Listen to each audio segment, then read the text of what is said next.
One last check. Y'all good? Yep. All right. 5, 4, 3, Yes. 2, 1.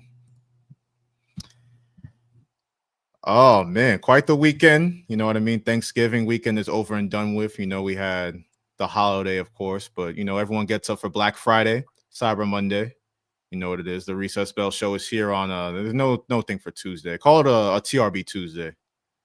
You know what I mean? We ain't got no deals for nobody though. Kory, how was your Thanksgiving, bro? It was good. I couldn't buy nothing for Black Friday Cyber Monday. Couldn't buy nothing. I was broke. What was you broke from? Life. I'm broke. That's that's all of us. I shouldn't have even asked that question. Like I know better than that. I'm broke, baby. Now I just ain't want to buy nothing. I was thinking about buying some. Yeah, I was thinking about doing some stupidness over these Black Friday sales. What was the thing you was looking at like that you thought you couldn't resist until you finally said no? I seen a pair of like $1,000 glasses. That was like, yo, I was about to cop them, and they was on sale for like $6 something. I was like, but they was white buffalo horn joints. They was like Cardis, but they weren't Cardis. And it was like, I was about to get them I was about to get the white buffalo with the green lens. I was about to do that. I was about to and go. I was going to go Cap City, USA, and give me some fitteds. One thing about Kory, he's never going to disappoint in the fit department. So I'm not even surprised to hear all that. That's actually outrageous, but I'm not surprised to hear it from you. You know what I mean? That's actually par for your course. The Yachties came out, the little Yachty Air Force Ones. I'm seeing them. I'm like, I still got my eye on them shits. This man gonna step out in the Yachties. Incredible. Eric, how's your Thanksgiving, bro? Yo, man. I got to, not meet some of my girlfriend's family, but I was over there with my girlfriend's family. But then I brought her over to my family house. And it was all calm and everything at her house, our family's house. It was cool. It was a nice vibe. But then I said, yo, at a certain time, we going to my family house. Can I ask a question? So, was this around the time the Cowboys game was on? Yeah. Oh damn.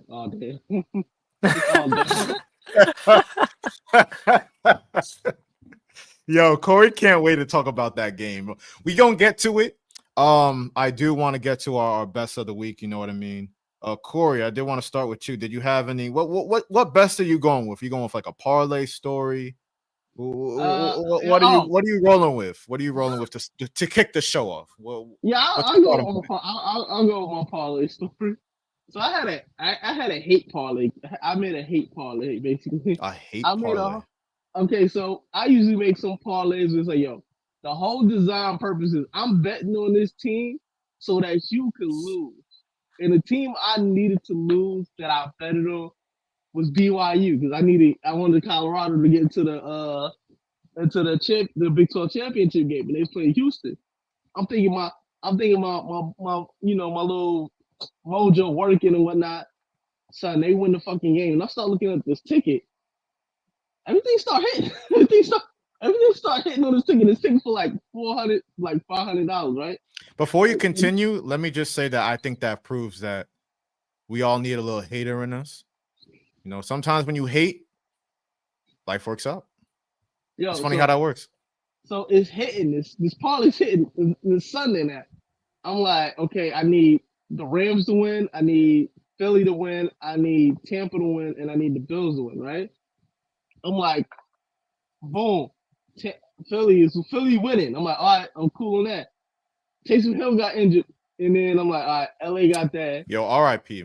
Yo, R.I.P. Taysom Hill. That actually crushed my soul a little bit. I'm not gonna front. So then it comes down to Tampa Bay, and it comes down to the Bills. I'm like, skeptical on both. Yo, tell me why the Carolina Panthers score, and it's like only 30 seconds left. I'm like, shit, game over. Let me cash out. I cashed out for $57. Both the Tampa Bay come back and win in OT, and the Bills win. So everything on the ticket hit. and I only got $57 out of it. That's the Before I ask you a question, right? I think a lot of people that sports bet, they don't have a good grasp on when you should cash out versus when you shouldn't. Because if the difference is that great from like $60 to what you said the final, like the winnings would have been, like $400. If the difference is that much, you might as well just write it out. Just write it out. I should have look. I was like, and the whole time I'm like, yo, faith is telling me like, yo, just let it ride. But I was like, you know what? You know, sometimes you have those non-believers who, you know, they lose a little faith in their life, and they, you know, they don't let the Lord take them and ride the Lord's wave. I didn't ride the Lord's wave, and you sound like James. Sound like this man right here. All right, you look at the final 5 weeks, the bye, and then a date with Indianapolis. That's a big. He gonna eat the W on the 2-point conversion late. He gonna eat the W on the ESPN graphic. They really need that one if they won. Yo, protect Jameis Winston, yo. No, Yo, protect that man. The NFL needs that man. Actually, I'll never say a bad word about Jameis Winston. But I just want to say before I end it off, I just want to say this. Yeah, I have another parlay. Everything on this hitting so far. I just need Boise State, Oregon, and Philly to win. the Eagles. The Eagles are playing the Carolina Panthers. So you need Boise State to win their conference championship game versus, I believe, UNLV. Mm-hmm. You said Oregon. They need to beat Penn State. Well, have you heard of the phenomenon of big game James Franklin in Penn State? Penn State is not winning that game. It's not going to happen. It's Okay. just this is okay. That's 2 out of 3. Penn State is not winning any type of major stakes big game. It's not going to happen. So that's 2 out of 3. The Eagles play the Panthers. You know what I mean? I do want to talk some Bryce Young and obviously the Eagles Ravens game as we go on. But I think the Panthers are playing better, but the Eagles are playing like, if not the best team in the NFL, they damn close. So I think you might be good on that one. Not on wood. So brother Joshua, what you're saying is I need to let it ride. I need to believe that my parlay is gonna hit. Why you got you sounding like a pastor? Pastor Kory. Pastor Kory David, man of many talents. I'm going on a parlay. Going on a parlay. I believe the Lord will bless me with a little something this weekend. Kory, I'm gonna see you at church on Sunday. I got tithes this weekend. I got tithes. Hopefully I'm gonna have some tithes money. I'm gonna have some tithes money. That's insane. And this is turning to nightcap. Nightcap at 4:30. Yeah, I mean, you know, subjective. Ocho, Time ain't real. Ocho was crying about them Bengals. Now, do y'all have added context on that? Because why was he shedding tears over the Bengals? Nah. He wasn't shedding tears over the Bengals. That was part of it. Yo, listen to this. My man, he's crashed out. He's like, yo, this girl left him. His new baby mom, Sherelle. His girl left him? Yeah, Sherelle. Okay. And then he lost a bet that with the Bengals losing that game, he lost a bet that he can't have McDonald's into January, D. You know Chad love McDonald's. He did. All that culminated, his emotions got the best of him. I feel him. As a nigga as somebody who loves McDonald's as well, you know. And do you not know the McRib just came back? The McRib just came back. My brother's going through it. I don't even know where to go with that. But okay, so thank you for the added context. I've known for a minute that Ocho Cinco is a big McDonald's guy, right? I don't know if I'm shedding tears over it during a live stream where it's about 500K people watching. I don't know, but I mean it was good content. So Shannon's all about good content. He gonna do whatever it takes to get those viewers and clicks. He gonna do whatever it takes. Whatever it takes, bro. Why your eyes He don't care. He don't care. Why your eyes bug out like that? I'm just saying he's gonna do whatever it takes. I mean, we've seen that in the past. You know, he's a, I'm not gonna call him a clout chaser, but he's willing to put it all on the line. You know what I mean? He's gonna do whatever it takes to, you know, get attention. In this media space, in this media climate right now, I'm not hating on it. I'm not. Let's ask Eric what his best of the week was. Yeah, go ahead, Eric. Well, he started with his family on Thanksgiving. Then you interjected with you had to remind them that the Cowboys won. Oh, my bad. My bad. You know what I mean? So now you good. That's the worst. You didn't have to remind me the Cowboys won. That was the worst thing you could have possibly done. So you're rooting for them to tank for real? Yeah. It makes no sense for them to win any games. Like, of course they're gonna win games against the Giants and the Panthers, but it makes no sense for them to win the games that they don't have to win, like the one against Washington. I mean, right now, okay. So Eric about to hate me, but I'm looking at the standings right now. Mind you, you're already laughing. Now, mind you, you already beat Washington. You had that tiebreaker against Washington. If you beat them again, that's, you know, you finish with the same record. You know, they're 8-5 right now. They have a bye week coming up. You're 5-7. You know, then, you know, it's teams ahead of you. The Niners is about to be cooked. The Rams, yeah, the Cardinals, the Falcons and Buccaneers going at it with the NFC South. The Cowboys, low key, if I look at the standings right now, 9-8 might. It's not likely right now because the Commanders would then have to finish 1-3. But they still have a game versus the Eagles. They still have another game versus the Cowboys. 9-8 might get you the 7th seed. Hey. It might do it. I don't know. I'm just putting it out there. Hey, I just want to send a message to my good friend Eric. Hey, y'all better be thinking about that top 15 pick. Y'all ain't even gonna get your Ashton Genty. Y'all ain't even gonna be close enough to pick Ashton Genty. Y'all better be thinking in the 15th, the 17th. Y'all gonna have a good pick. Y'all gonna win a lot of games.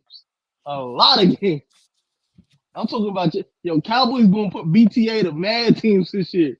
That's what yeah. I see it now. Cooper Rush gonna lead y'all to the playoffs. He's not playing poorly at all. He's actually playing pretty well. Played a shitty game against the Texans. Now I will say that. That was a terrible game. You can't lose like we can't lose. Y'all can't lose like we can lose. No, but here's the thing. Y'all are losing not on purpose. Y'all are actually losing. That's the thing. Is it still serving our purpose though? Purpose for what? For you to draft Carson Beck? Don't do us like that. We're not drafting that mathematic. Carson Beck. Hey. Yes. Hey. Hey, look. Corey, no. don't get me sued now. Don't get me sued, bro. Look. Hey, put the wrist up. Perfect John Mara timing. likes the wrist. But it has to be white. No, look. Well, there's only two quarterbacks. There's only two quarterbacks. You're gonna have to pick. You're gonna have to choose. And the only way you getting out of that is if you pick in Travis Hunter, who's still black. They drafted Kadarius Toney at a point, so I mean, that was a crash show. But nah, they only got two options: Cam or Shador. No, your two options are Quinn Ewers and Carson Beck. There you go. No, get ready to look. The Dallas Cowboys nation, get ready to learn perfect timing. I'ma just say it. Do you know, like, to even think about drafting, and I have no idea what's going on in the Giants front office, but to even think about drafting a Carson Beck over a Shador or a Cam. Now, mind you, Shador and Cam aren't some generational type prospects, but I'm just saying, do you know the level of hate you have to have in your heart? Who said? I would never draft Carson Beck. I'm just saying, like, Eric has a point where, you know, the first black quarterback to start a game for the Giants it was Geno Smith. That happened. That was like, bro, that was like 95 years into their history. So we can't ignore these things. Do you know how the level of like racism, you have to reach to like, you know what? We good on Shador Sanders and Cam Ward. Bring me Quinn Ewers. That's who I need. Do you know how insane that is? I had a joke. I was gonna say, way Arch Manning going, he looked like he might not even get drafted by them.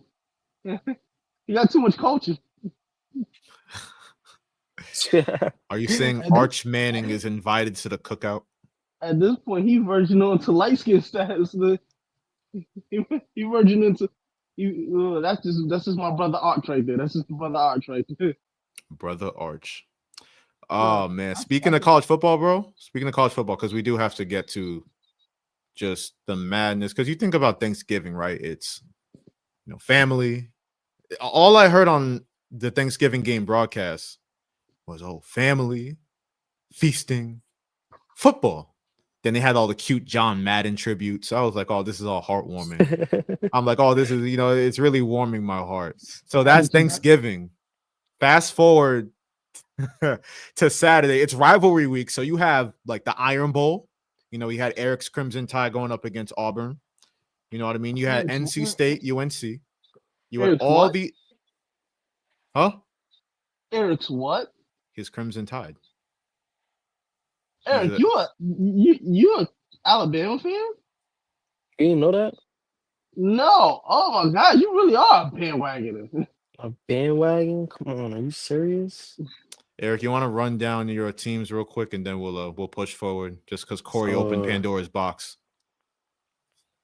I'll rank them in my favorites, starting from the top. So, you got the Cowboys, then the Tar Heels, which is the college basketball.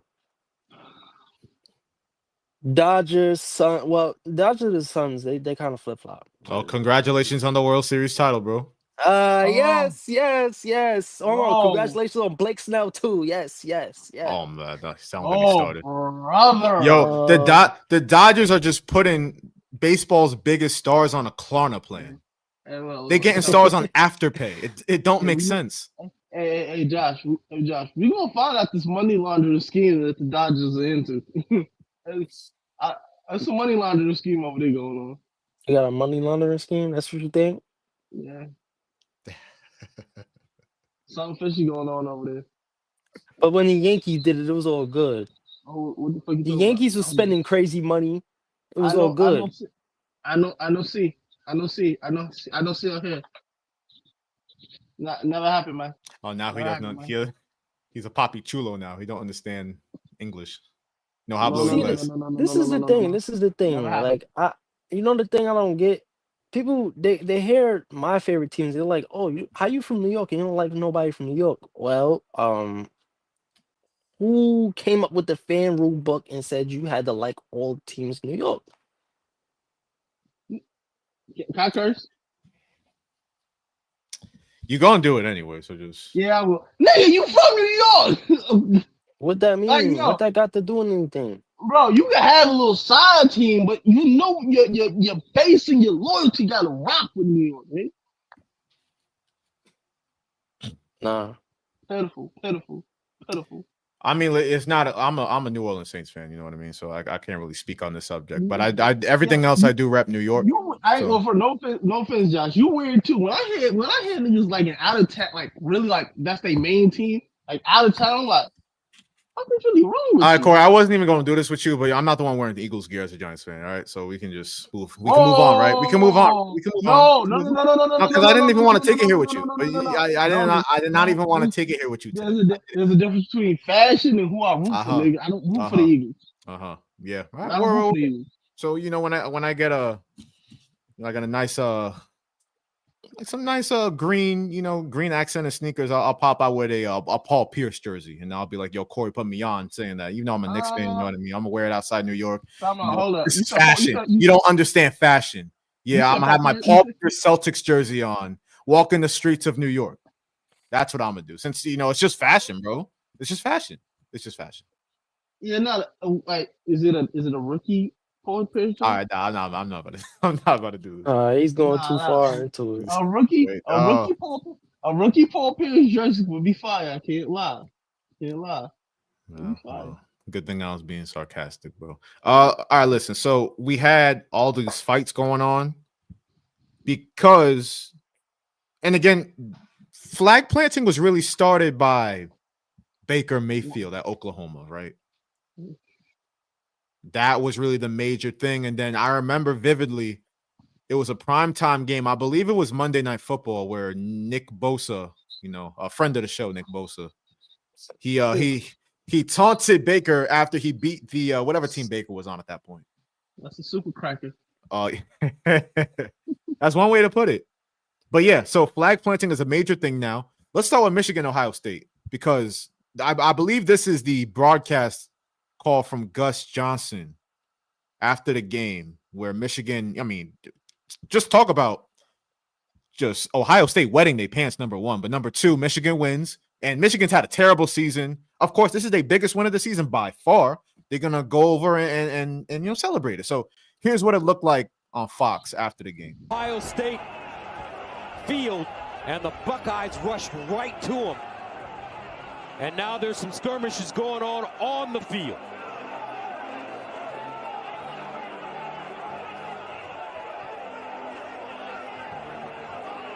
An unsportsmanlike gesture by Ohio State. Now, there's that. Now, if you want a closer look at how it looked on the field, here's this camera angle.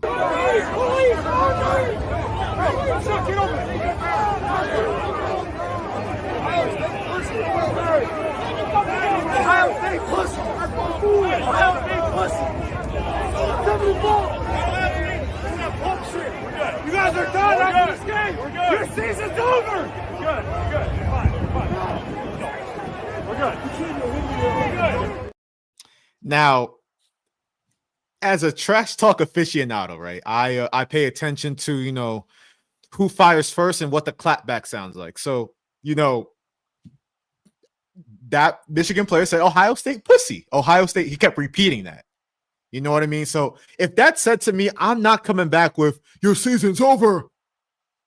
Like nobody's trying to hear that. They went into the horseshoe and spanked y'all, and you can't talk to them. You can't talk to them, especially saying that your season's over. Time out. What? What's up? I rock with Michigan, but I'm gonna have to defend my son Cap Jack over there, number 33. Happy to be my number 2. Son, you can't say nothing to him because the one who said y'all season is over, when they was running around with the flag, son jacked somebody for the hope that Michigan flag, took it, ripped it up, rolled it up, threw it on the ground, and then like somebody had to come and sneak and get it away. He was not number 33 was not with the bullshit. He was not with none of that. Trash talk still could have been better. So, number 33 was in like 2 or 3 fights, if I remember correctly. I'm talking the talking. Like the talking could have been better. That's all I'm saying. I mean, he's not wrong. He's still on business though. He did. I mean, he's not wrong. Ohio State's still in the playoffs. Michigan, y'all season. Do you really have the belief that Ohio State could actually threaten for a natty?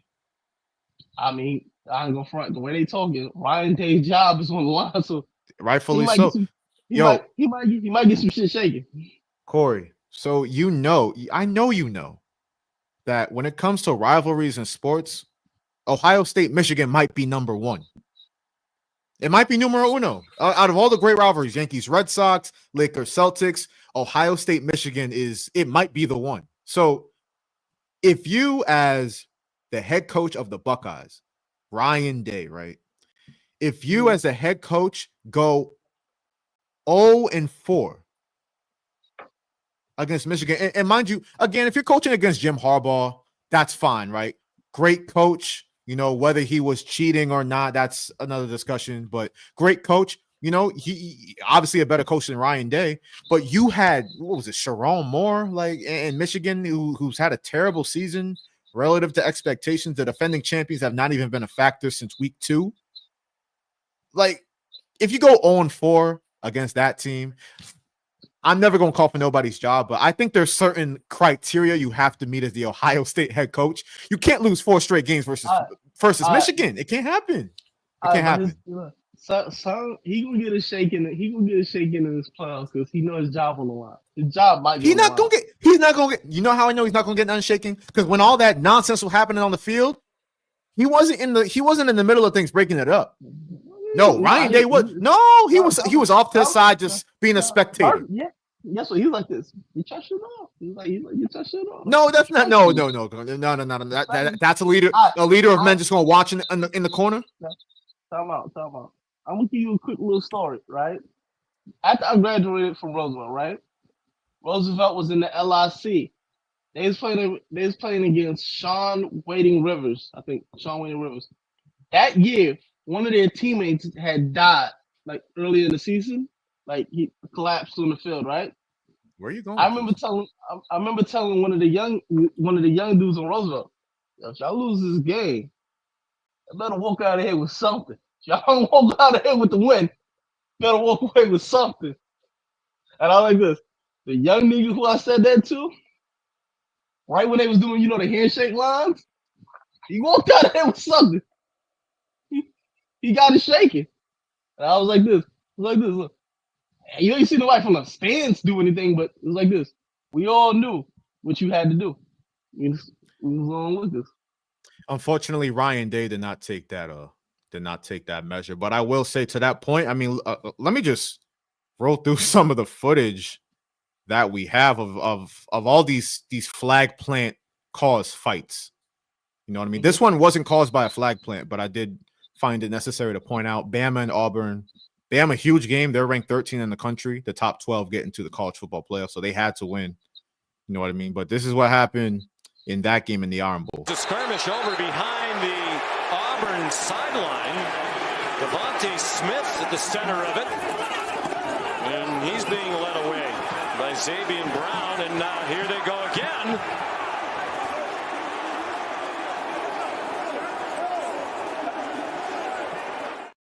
So that's one. And then you're going to go to Arizona. This is my personal favorite one. Arizona State. Now Arizona State got the win. But this is like, because we're going to go through some like real fights. Josh, they didn't get the win. I watched that game. They whooped Arizona State whooped Arizona's ass. It wasn't even a game. I was the ass with them. And here's what happened. Top logo, and then the former Wildcat Kangaika put it in the middle of the field. Downstairs. Yeah, I don't even know what he was trying. Was he trying to like break it in half? Like, what was he trying to do? No. He just put the fork in the middle. Saying no. The Arizona player, like he grabbed the trident, right? But what was he trying to do? Yeah, because he didn't run away with it. No, he's trying to unplant it. No, you got to watch this again. Pay attention. You got to watch this again. Top logo, and then the former Wildcat Kangaika put it in the. He's trying. Like he didn't run with it. He didn't run away with it. Like he didn't even try to throw it. He was trying to grab it. He underestimated an offensive lineman's strength. He was like, nah. He tried to pull. He just look. I tell you what he was doing. He was like this. Give me that, and then he's like, "Oh wait, I can't move it. I can't move it. I can't." It was like a Kevin Hart skit. Like, wait a minute, hold up, wait a minute. Whatever he was trying to do, it wasn't it. It wasn't it. But I mean, that aside, because you had all these flag planted cause fights. You had altercations in not just Michigan, Ohio State, NC State, UNC. You had Arkansas, Missouri. You had the Iron Bowl, like I said. There was a little something in Notre Dame, USC, the Arizona State game we just showed, Texas and Texas A&M, Florida and Florida State. Florida State. I mean, at least the one time the one time Florida State showed some level of fight, it's the last game of the season. You're gonna get mad over a flag plant. So that's cute and all, but like, what are we really doing? Like, y'all been ass all season long. I want to point out one thing going back to that Michigan game, right? I want to put my Dr. Umar hat on real quick. You do know some players got pepper sprayed, some brothers. Now I know Michigan ain't fully an all-black team, so I ask you a question. You don't find that suspicious that the brothers got maced? You don't I find it very suspicious. I do. I definitely do. Cause like that's like all right. So obviously it's an Ohio State, security, whatever is gonna do that to the Michigan players. It's kind of giving off the vibes of I'll teach these thugs a lesson, but instead of thugs, they're using some other language in their head. And the players weren't the only ones that got maced, by the way. There was a few other like staffers and content creators that got some mace in the eye too. So I don't know what was going on with that, and that's why I say like I'm holding Ryan Day. I'm looking at him real funny because he was just off to the side looking at everything. No, because if you want Kory, if you want to die on the hill of defending Ryan Day, so be it. Go ahead. I ain't gonna stop you. Nah, I really don't rock with Ryan Day. It's Team Michigan over here. Ah, there you have it. I mean, listen, yeah, the pepper spray happened. It was such a wild scene, and that brings me to like a question I wanted to pose to y'all because I'm looking at it like Kory said, if we lose this game, like this is our rival. If we lose this game, it's a rivalry week in college football. What the story Kory told is not at all unique to all these situations, pregame, halftime, how you're thinking about the game leading up to the week. Like you're gonna say in the locker room, like, we better not lose this game. And if we do lose this game, we ain't gonna lose on something else. So I'll give you another quick story. Roosevelt versus Seaford in a Nassau County Championship. My brother played, right? They lose it. So on one play, what he decides to do, instead of just a regular football play, he's an offensive lineman, block your guy or whatever. He runs up like he about to block him. He put the dude straight in his he put him in the I don't know how to say it, but he punted him in the neck reason. The cojones, Kory? Yeah. Sun went down and it's like on video, you can actually see the kick. And I was like, when you got a rival and that you hate, like Roosevelt hated Seaford. Well, it's like this, if we're gonna lose, we gotta crash out. Kory, that's not even fighting fair though. You're gonna kick a man in the nuts. That's not even a fair fight. Who does that? That's not even. He wasn't wearing a cup. Guess not. Look, as Terry Crews said, grown men in the not grown men in that case. You can't go around kicking men in the nuts. As Terry Crews once said, always got to keep the McNuggets safe. Always got to keep the McNuggets safe. The McNuggets is insane. That's actually insane. That's wild. I'm trying to remember. I remember the Stead versus Devout in like football was kind of crazy because we had a scrimmage and like once the scrimmage was over, I remember somebody spitting somebody's face and we got it shaking like that. Once you hate a team, you hate a team. So with that being said, do you think that college football, because I love it. That's not even one. Because I know you love it. You love violence and you love all that stuff. But my question is like the flag planting, that's basically the loser saying, all right, y'all beat us, but y'all not about to disrespect us. And football, I mean, we've all played football at some level and we've all watched it our entire life. Like football is the closest thing you can get to like wartime culture. Like it's us against the world when you're on the road. It's grown men versus grown men. It's a physical game. You know what I mean? So tensions is always going to be high. Emotions is always going to be high. And this is college kids we're talking about. Like their frontal lobes ain't even developed yet. They're not even there. These are 18, 20, 21-year-olds. I mean, 20, 22, 23-year-olds in some cases, but their frontal lobe is not even there yet. So with all that being said, like some people are saying, flag planting, we might have to ban it. We might have to some people are saying that. More people are saying that than I thought would say that. Eric, before I go, let me hear what you guys say about this. I'm cool with it. I think like not only this is a part of the game. It's been a part of the game, but the one thing about Baker Mayfield, I want to express, he did that on his home field. So like, yes, he did start it, but he did that on his home field. So it was kind of different. But these dudes, like, I mean, like these are rivalries. So you gotta kind of just respect it at that point. Okay.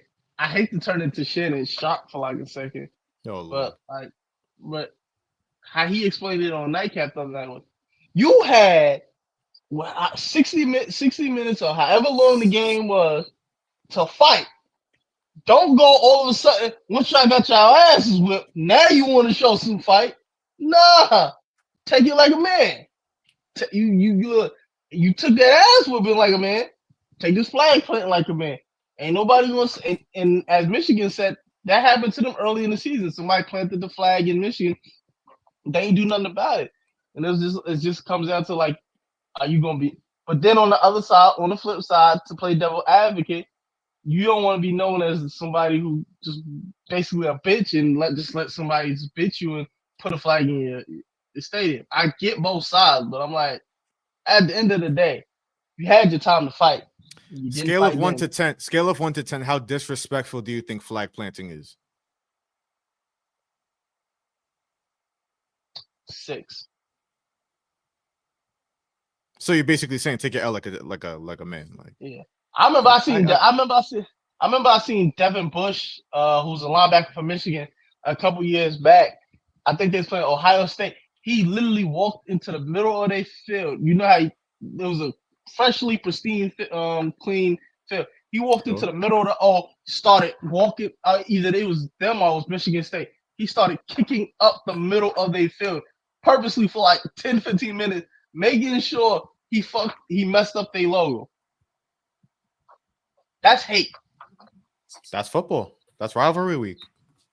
So I understand it. I'm kind of in the middle, like, because flag planting is just not going to stop. So if you're somebody that just don't you clutch your pearls at violence, like, no, the violence, like, then you might want to get flag planting out because it's not going to stop and it's going to keep leading to fights. Because like Kory's putting it, you're not going to let a group of grown men or a grown man disrespect you like that, especially after you just lost to them. But time out, like I said, you know what could possibly happen if you lose that game. So during that game, make a statement. Do y'all remember when Juju Smith-Schuster used to do that TikTok dance on everybody's field in the middle of their field, and everybody thought it was disrespectful? And until I forgot who they played, and they lit his ass up. Von Bell Bengals. Yeah, Von Bell lit his ass up, and he ain't never do that shit again. That's the type of message you gotta send. That's the message you gotta send sometimes. It's interesting. I mean, I'm gonna just quote the great philosopher. Y'all know I'm very well read, so I'm gonna take this moment to quote the great philosopher Matt Barnes, a former NBA player. You know what I mean? Violence is never the answer, but sometimes it is. Well, we know why he said that. we know why he said that. So in his terms, I guess that's fine. But that was a crazy situation looking back. It was. Thinking about it now, it was a crazy situation. But no, like, come on, these are college rivalries. These things been going on for years. You gotta understand it. But like Kory said, like, for you to wait at the end of the game and you want to have like a chance to fight somebody, like, you had a whole football game, and sometimes those fights do go on through the whole football game. Like, honestly, they be chit-chatting and grabbing each other's face masks and stuff like that. It happens. But at the end of the day, once you take your loss, just go back in the locker room. It's kind of a shame. Yeah, I'm a proponent of that too. I'm all about, winning like a man and losing like a man. Mm-hmm. And, being a champion at all times. So it does seem like a lot of sour grapes. Like, you lose a game, it's a huge game. Rivalry week is always carries big games. Like even Alabama, Auburn. I mean, Auburn, they lost, but they was fighting. Yeah, they was. I mean, poor choice of words, but they was fighting and clawing the entire game. So like those players, like the emotions are so high. I get it. And again, these are kids we're talking about, but it does seem like sour grapes at the end of the day. Especially you lose a game where emotions are running that high, and then you're gonna see the opponent just plant their flag. Like, it is, if you break it down, because people have debated, just how disrespectful is flag planting. You know what I mean? But it's really an overt sign of disrespect. No, it's mad disrespectful to me. That's marking your territory. Yeah, like on a scale of 1 to 10, I gotta say that's at least. I'm not even gonna say it's a 10, but that's at least a 9. Like, this is very disrespectful. Listen, anytime like if you have your territory and a grown man is gonna mark his territory in your space, no, and like you can't just let that slide. Like it's not, it can't happen. It can't. So that's what people like aren't understanding about it. Because I'll watch ESPN and they're all like polished journalists and they've been on TV too long. They always wear the makeup before they go live on like First Take and Get Up. So I don't know. So they're saying like, yo, it's gonna keep leading to fights. Let's outlaw flag planting. It's disrespectful. I see both sides of the situation. Like I see it. Yes, sore losers are always going to exist. I get it. But at the same time, like there are so many situations like we're going to get into later in the NFL that disrespect can happen during the game. We just saw what happened with Trevor Lawrence taking that dirty ass hit. So that was crazy. Well, no, Kory, we'll get to it. We'll get to it. Illegal, not dirty. We'll get to it. But either way, like, yo, if somebody takes off, and you don't have to be best friend. You don't even have to be friends with Trevor Lawrence. You don't even have to really like Trevor Lawrence. If somebody takes off on your player like that, the Jaguars did exactly what they're. Yo, shout out to Evan Ingram. He did exactly what he was supposed to in the face of disrespect.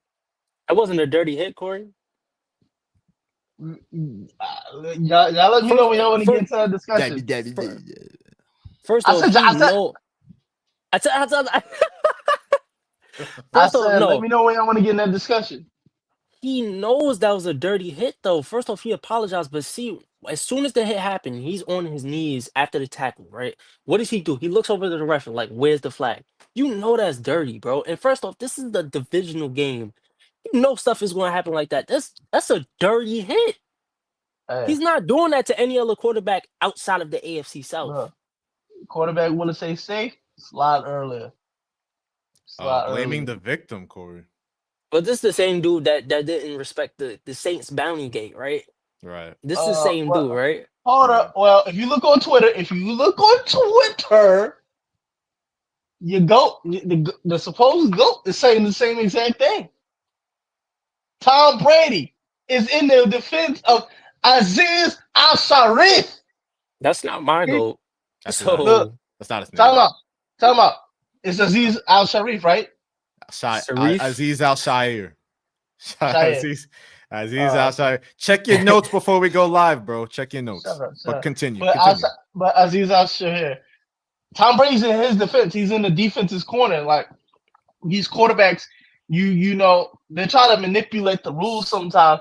Where like sometimes you look at Patrick Mahomes. Patrick Mahomes is a fake slide and get a couple yards. And sometimes you have these linebackers who are so skeptical on what's going to happen. They peel off sometimes, and then the quarterback gets an extra couple yards. And who's getting flamed in the media and then the next day? Nobody's flaming him. Nobody's going to flame him for that. Nobody's going to remember that play. Right, but now people are going to remember it because you had a dirty hit. That's a lie. That's a lie. Because guess what? I remember a couple years back. Do you remember the play when Patrick Mahomes was about to run out of bounds, right? He's about to go out of bounds. The linebackers let up on him, and then he went past him and got damn near a touchdown. All that. Everybody was flaming the linebackers in that game because they said, why did you ease up on Patrick Mahomes? Kory, those are two. You always do this where you try to conflate together two completely different situations. Matter of fact, let me just because when you come out that backfield, you were running back, brother. Let's show everybody what happened. Let's show everybody the play.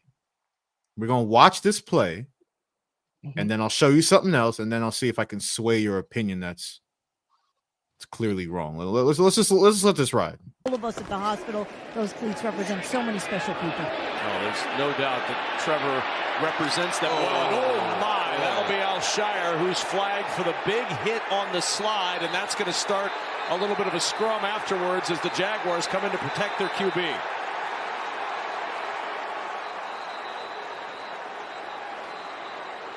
Oh my goodness.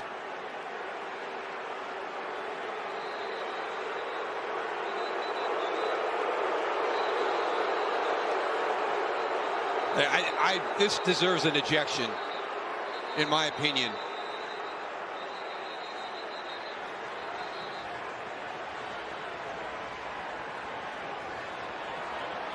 Another flag has come down with the activities on the bench, but the bigger concern right now is what's going on with Trevor Lawrence.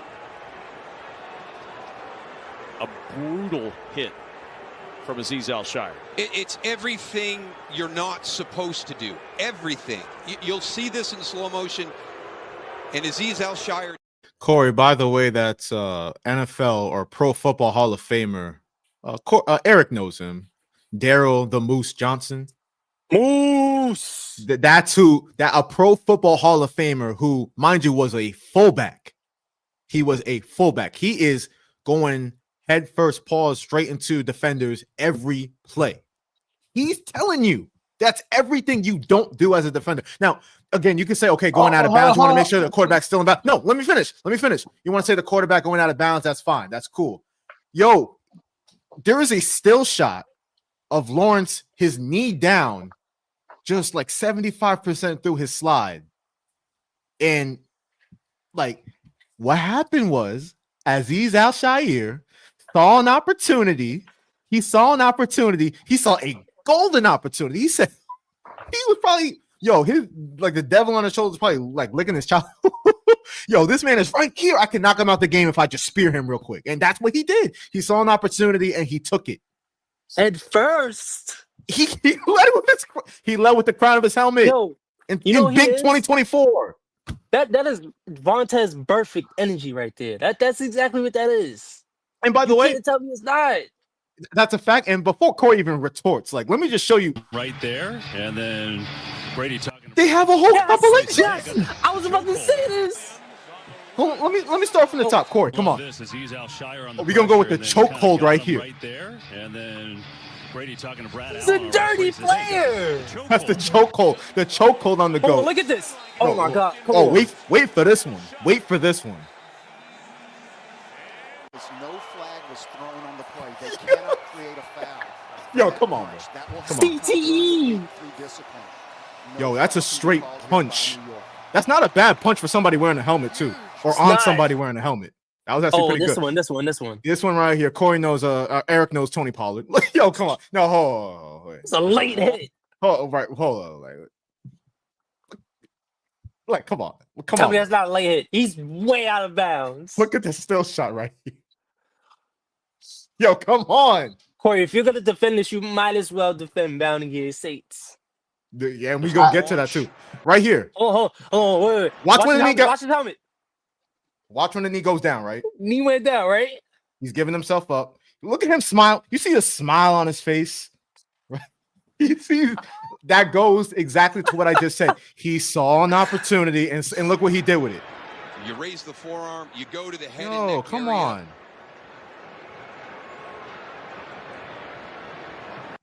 He's not even in the picture yet.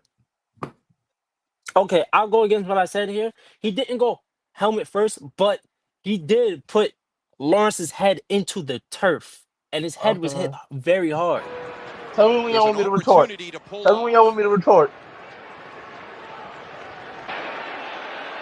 There's a live video right here. And by the way, Trevor Lawrence, you saw after the...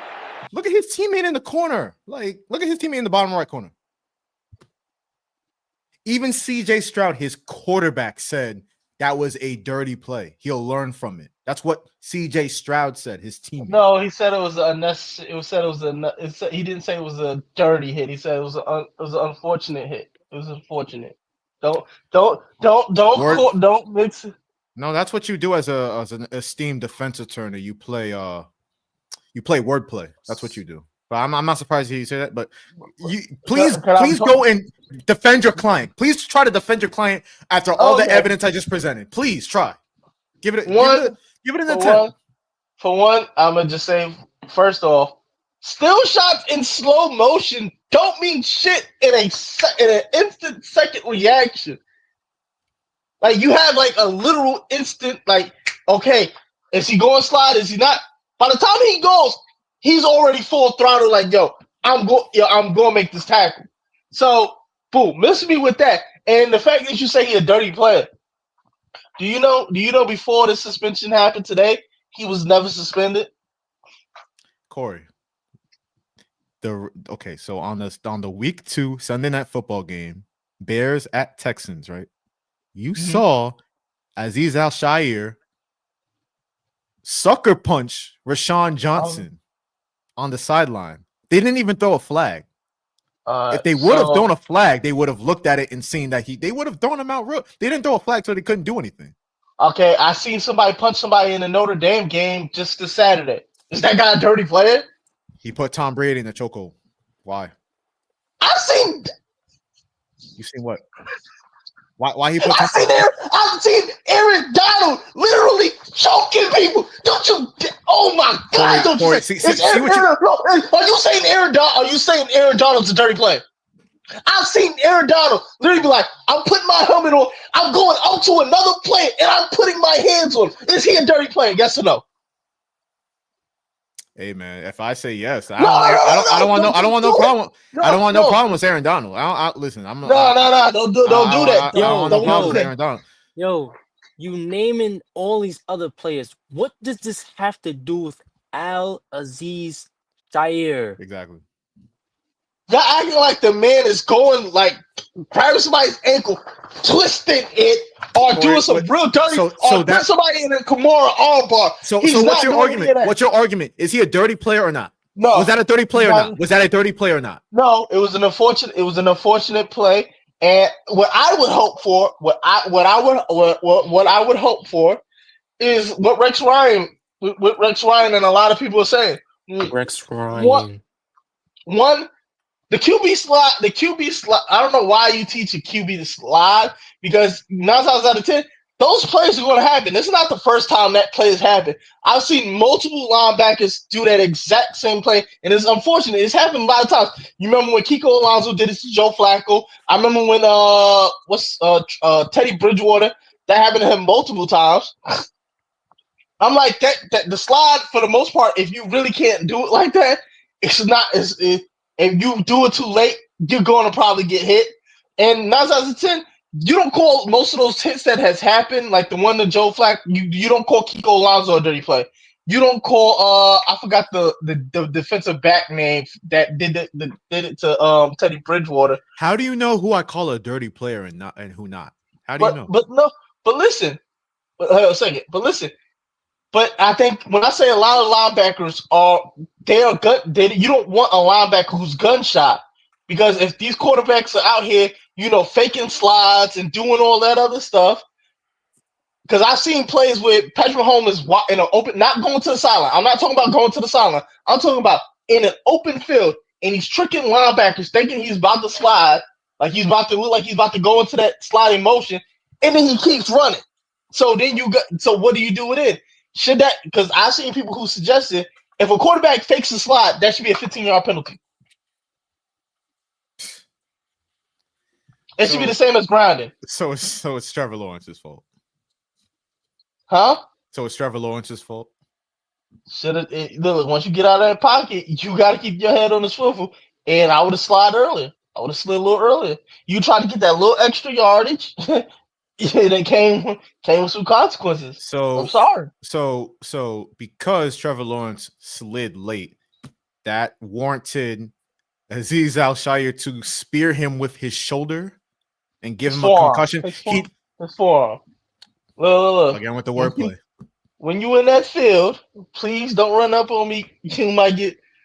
I ain't gonna say nothing. You know what it is. So, Kory, what was your opinion on Bountygate, run by my Saints and Sean Payton back in 2009 to 2011? What was your opinion on that? Like, how do you feel about that? What have you said in the past about that? Actually, that me and Eric have witnessed you say. What have I said? Because I'm trying out. And what my opinion be on the Bountygate is, if you're purposely trying to injure players, then I would consider that dirty.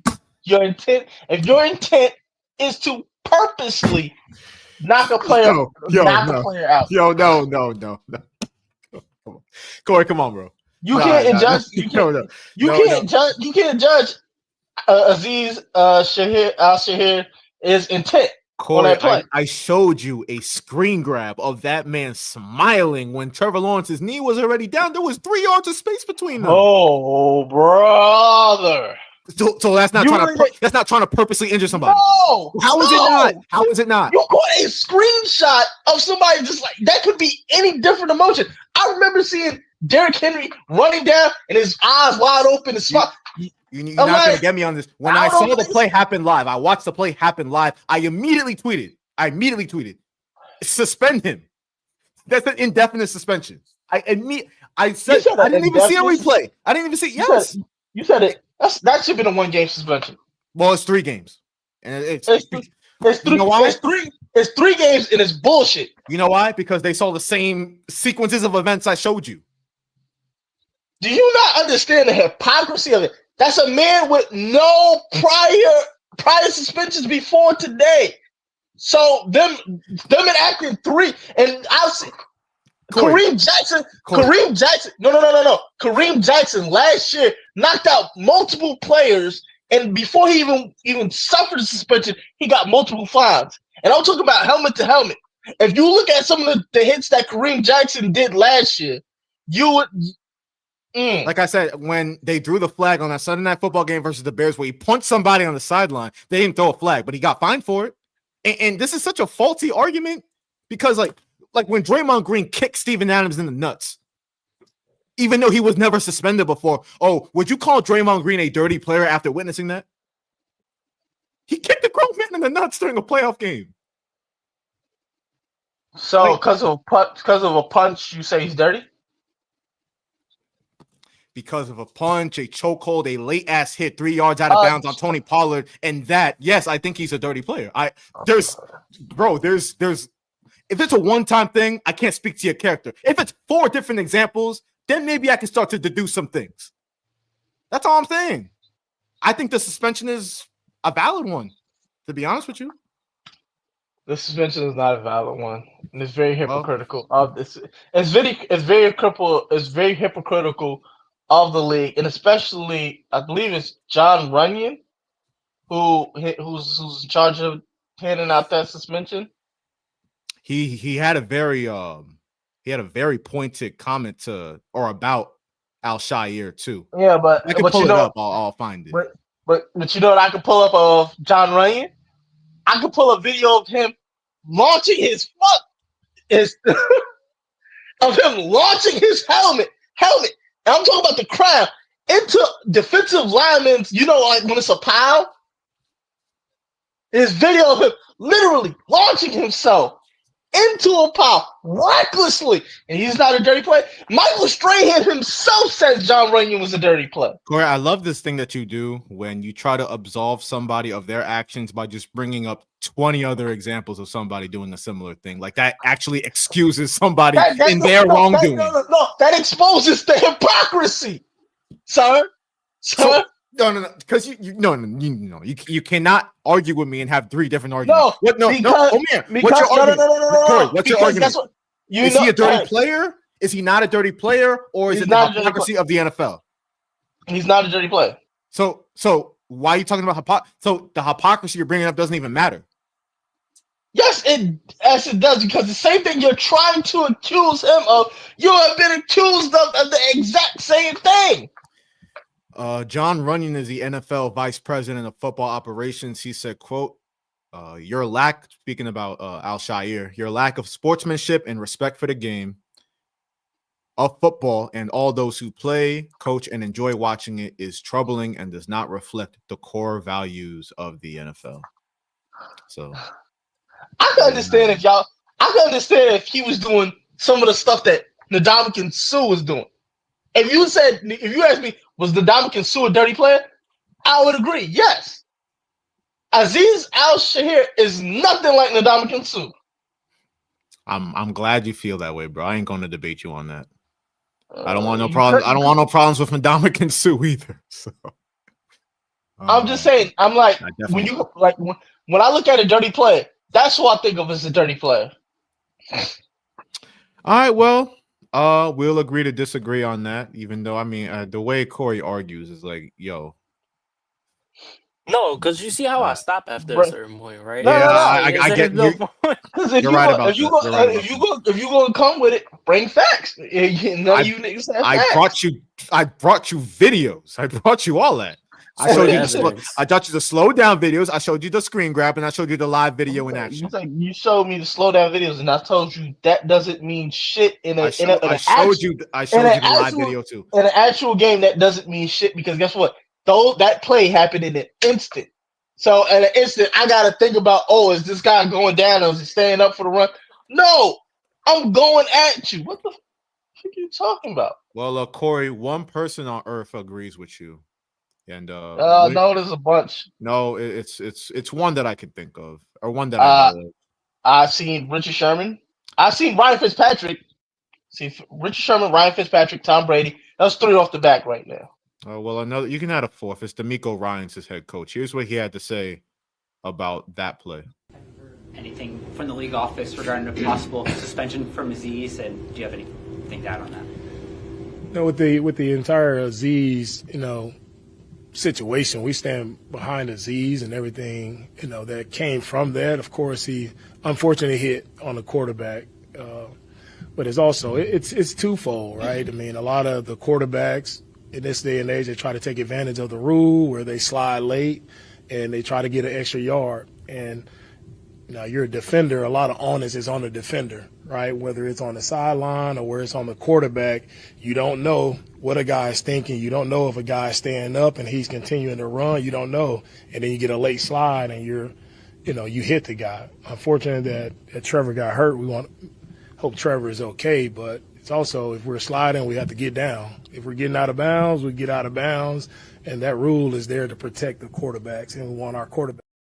So he's standing up for his guy, but I'll just say this: I'm happy that Trevor Lawrence at least got up and walked to the cart, because we obsess. Actually, we don't just talk about. We as a country obsess over Tua Tagovailoa. Every time he gets a concussion, his fingers go into they call it the fencing position. So Trevor Lawrence, he did the same thing, but thankfully he seems to be relatively okay, which is good. I just wanted to say that. Can I ask a question though? Do you have the Texas GM video? Yeah, I do. Is what it is. I think the big thing from our standpoint, and all teams want this, is just some level of consistency. And we've talked to the league, quite frankly, but we don't have a good explanation. D'Amico talked to them yesterday. So, I mean, it is what it is. I'm sure Azeez will go through whatever process he's going to go through, and then we'll deal with it accordingly. But I think what we take umbrage is just the picture that's been painted about Azeez, his intentions, who he is as a person. I mean, quite frankly, it's bullshit. And it's unfair to the individual. It's unfair to the organization. I mean, we love everything about Azeez Al-Shaair, what he means to this team, what he brings to this team. He was elected a captain after being here for 4 months. So, again, we have a lot of respect for our opponents. We have a lot of respect for other teams in this league. We want to do things the right way. I think D'Amico's explanation about the situation from a defensive perspective yesterday, quite frankly, was spot on. It's a tough situation. Now, I will take this opportunity to defend Azeez Al-Shaair, because he did put out a statement, obviously apologizing. He said he talked to Trevor Lawrence, which is good. He also noted that he's been going through some Islamophobic comments. He did react. I'm not going to put any allegations on nobody, but he did react very strongly to one of the Jaguars players. Like, he was about to walk off the field after getting ejected, but then he ripped his helmet off. I think it was a white offensive lineman for the Jaguars. He was like pointing and all that. I'm like, so if they took that opportunity to just be Islamophobic, then I have a problem with that. But if we're just talking on the basis of, I'm not going to speak on character anymore, but was that a dirty play? Yes, it was a dirty play. That's how I feel. It was an unfortunate play, but I would have liked you to play the rest of that video. So, no, I'm good. That's all I had. That's all I had. Oh, that's all you had. You didn't get the full video? That's kind of crazy. It would have proved something. It would have proved something. Well, I don't know what to tell you, man. I don't know what to tell you, bro. Sorry. Them's the breaks. Sloppy. Oh, you're not about to sit here and call my preparation sloppy. That's definitely not what you're gonna do. Hey, look. When I'm trying to make my case, I had some evidence that would have supported my case right there. Why didn't you take it upon yourself to bring that documentation to the court? Why didn't you take it upon yourself? Yeah, right. One second. When it comes to taking accountability, they always get quiet. Oh, no. Mind you, I'm coming on. I had not slept since yesterday. So I'm defending him on a short notice. Excuses. You call it what you want. I know the truth, brother. I know the truth. When you got Tom Brady and quarterbacks and multiple offensive players actually defending it, it kind of looks suspicious. Look. Your watch kind of look fake in the light. Your argument kind of look fake in the light, my brother. I'm actually happy you brought up Tom Brady because he's been giving out a lot of opinions on Fox, being a broadcaster, on and off Fox, actually. But he had a take during the aforementioned Thanksgiving game between the Cowboys and the Giants about how Daniel Jones handled his exit from the Giants, requesting his release after the Giants made him scout team safety. Here's what Tom had to say on that. Safety, essentially, in practice. Yeah, I don't know how the whole situation went down, but to think that you would ask for a release from a team that committed a lot to you is maybe different than I would have handled that. I always felt I wanted to get the trust and respect of my teammates regardless situation, knowing that I was trying to do the best I could for the team because that was the most important thing. Clock almost gets crushed that time by Parsons, and he got away from it. It's incomplete. There's just some different things that happen in the NFL, and everyone makes individual choices, and I think we're all at points in our career face different challenges. I faced them in college, and some things didn't go the way I wanted, but the people that mattered most to me were the guys in the locker room. I showed up every just running his mouth. Just running his mouth. Like, yeah, before you go, Kory, this is okay. So Tom Brady saying that he wouldn't have handled that situation like Daniel Jones did after being made scout team safety. It's kind of like I don't know, Elon Musk seeing a homeless family on the street and saying, well, I would have made different life choices. Like what? Tom Brady. Now he had humble beginnings at Michigan and then starting out in the NFL. So I'm sure he was a backup for a minute, starting out with the Patriots. But as the GOAT in your field, I'm not trying to hear that. If say Bill Belichick, because Tom and Bill had a falling out towards the end of Tom's tenure in New England. If Tom was like, or if Bill was like, you know what, Tom, go ahead and run scout team safety for me. You don't got to do no quarterback stuff today. Do you think Tom Brady is going to one of the most competitive people in NFL history? Do you think Tom Brady is going to be A-okay with that? Really? That's all I got to say. That's all I got to say. One, Tom Brady is the type of guy that wouldn't quit on his team and ask for a release mid-season, might I add you. If he would have requested anything or he had any problems or any issues, he waited to the off seasons to handle those type of situations, right? And I correctly remember, Tom Brady taking multiple pay cuts. And another thing, you ask multiple Patriots, they always said that Bill Belichick purposely shitted on Tom Brady in practice to try to show other players that guess what? The top guy, Tom Brady, he can't get away with shit, so neither can you. And that's an example that he's been shown through multiple Patriots, whether it be Edelman or Rob Gronkowski. They always told that story of how, Belichick would give Tom Brady shit and basically curse him out and just berate him in front of his teammates to show them that guess what? Even though Tom Brady's this MVP and all this other stuff, guess what? Just like I'm giving him shit, I'm going to give y'all shit. And you didn't look. And when Tom Brady did finally, I guess would have an issue with it. Waited till his time and his contract was done. He was like, respectfully, I'm going to move on. Kory, now we've talked about, and I have some sound from Tiki Barber from WFAN that I'm going to play, but the case was with Daniel Jones and his injury guarantee that the Giants did not want to pay out. Had Daniel Jones got hurt this season, they would have been on the hook for $23 million. So by making them the QB4, they said, not only can you not really practice, not only are you going to be inactive on the final 7 weeks of the season, you are not getting in the weight room. You are not doing anything remotely athletic in our purview, you were just going to be a vegetable as far as the New York Giants are concerned.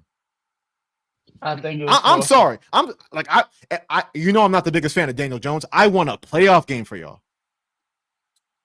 Without that playoff game for y'all, y'all probably would have been fired by now. First playoff game since not gonna Super Bowl. Right, but at the same time, like if I'm Daniel Jones, if I put myself in his shoes, I'm like, you are not doing me like that where I have no freedom. I'm essentially I'm on house arrest. No. Get me out of here. The problem with that is, I think that the reason why they made him such a the fourth string, whatever, is because they knew who they was elevating. They knew who they wanted to play. They want to put themselves in the best position to possibly get the best draft pick possible. Another thing is, you say that you talk about, I got him to this play. You say Daniel Jones got us to this playoff and everything like that. What have you done for me lately? I'm sorry. This is illegal. This is illegal. This is illegal. What have you done for me lately? Last time I checked, you tore your ACL. Then this season, we start the season off, your ass. I'm sorry. You got the fans booing you as you walk out the fucking stadium saying you suck. That's not our fault. That's your play. That's your play, Daniel Jones. You can't put that on us. That's your fucking problem. So guess what? Respectfully, go the fuck on. Live your life. You're no longer the quarterback of the Giants. And you look, I already knew what was going to happen to Daniel Jones. Daniel Jones, you need to prepare your life as a career backup. You in that Chase Daniels bag. That's your bag. And if you really look at that playoff season, the guy who really helped us get to the playoffs is on the fucking Philadelphia Eagles right now. Right. Saquon Barkley. 100% right. Because if you look at how they played, the main thing that helped Daniel Jones succeed in that season was the read option where it was a misdirection for Saquon. Most teams were keyed in on Saquon. And so guess what? You take that read option and then you pass it off and then you can get free plays, whether it be runs or passes. This is all stuff I know. You're not telling me, okay, so that's fine. That's fine. I'll let Eric go. But if you're going to use that same logic with Daniel Jones, what have Brian Dable or Joe Shane done for you lately too? Whiff on 70. Whiff on 75. That's not our quarterback. Has Joe Shane or has he not whiffed on like 75% of his draft picks since he became the GM? Thank you. What has he done? What has he done for you lately? What has he done for you lately? That if you're gonna hold one guy accountable, if you're gonna hold one cog in the wheel accountable, you gotta hold all of them accountable. I hold all of them accountable. Like and Brian Dable, yes, he doesn't have the quarterback, right? But I've seen enough. Like they played a game versus the Dallas Cowboys. At the time, the Cowboys were like this was on Thursday night at MetLife this season. At the time, the Cowboys were a historically bad rush defense. What does Brian Dable do? He's gonna just fling it around the field with Daniel Jones against the at that point, the Cowboys were one of the worst rush defenses in NFL history. You have Tyrone Tracy, you have Devin Singletary. Run the damn football. You know this as the coach heading into the game. So, and there's enough like clock mismanagement stuff. What do you want?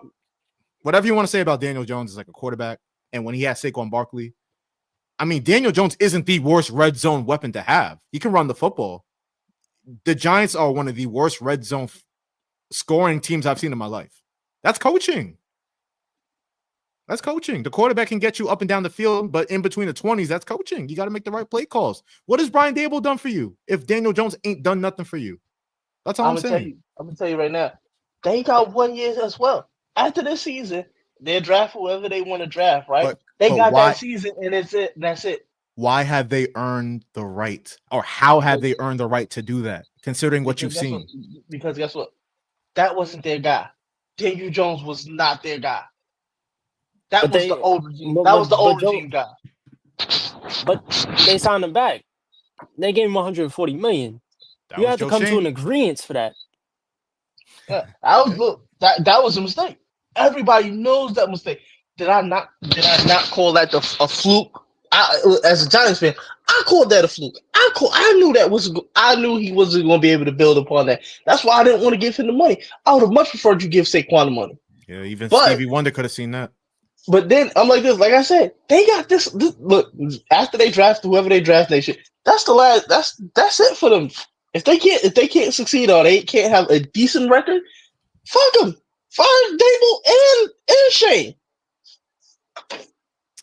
You just saw what happened with Chicago, so I would really caution you on that line of thinking. Like, oh, okay, we'll continue with the same boo-boo ass coach and GM, and we'll have this brand new quarterback come in and boom, the head coach fired and the offensive coordinator fired, and the GM is walking on thin ice too. So I would just caution everybody. Like, I don't think Brian Dable, whether it's Shador or Cam Ward, who I think both of them would be good quarterbacks for the Giants. Actually, I don't think there's a bad choice between those two. Now, they better get a top 2 or a bottom 2 pick or finish bottom 2. They better get a top 2 pick because after that, stinky. But I don't think they've earned the right to. And a lot of Giants fans say that.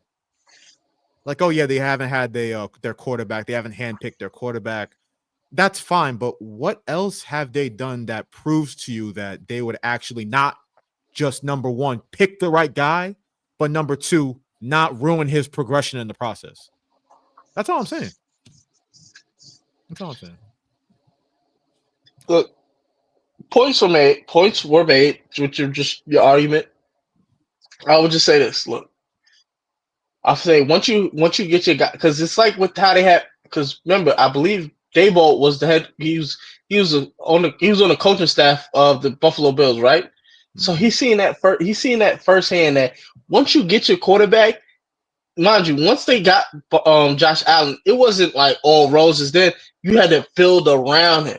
Once you got your quarterback, once you got once you got your guy, then you can start building the team around him.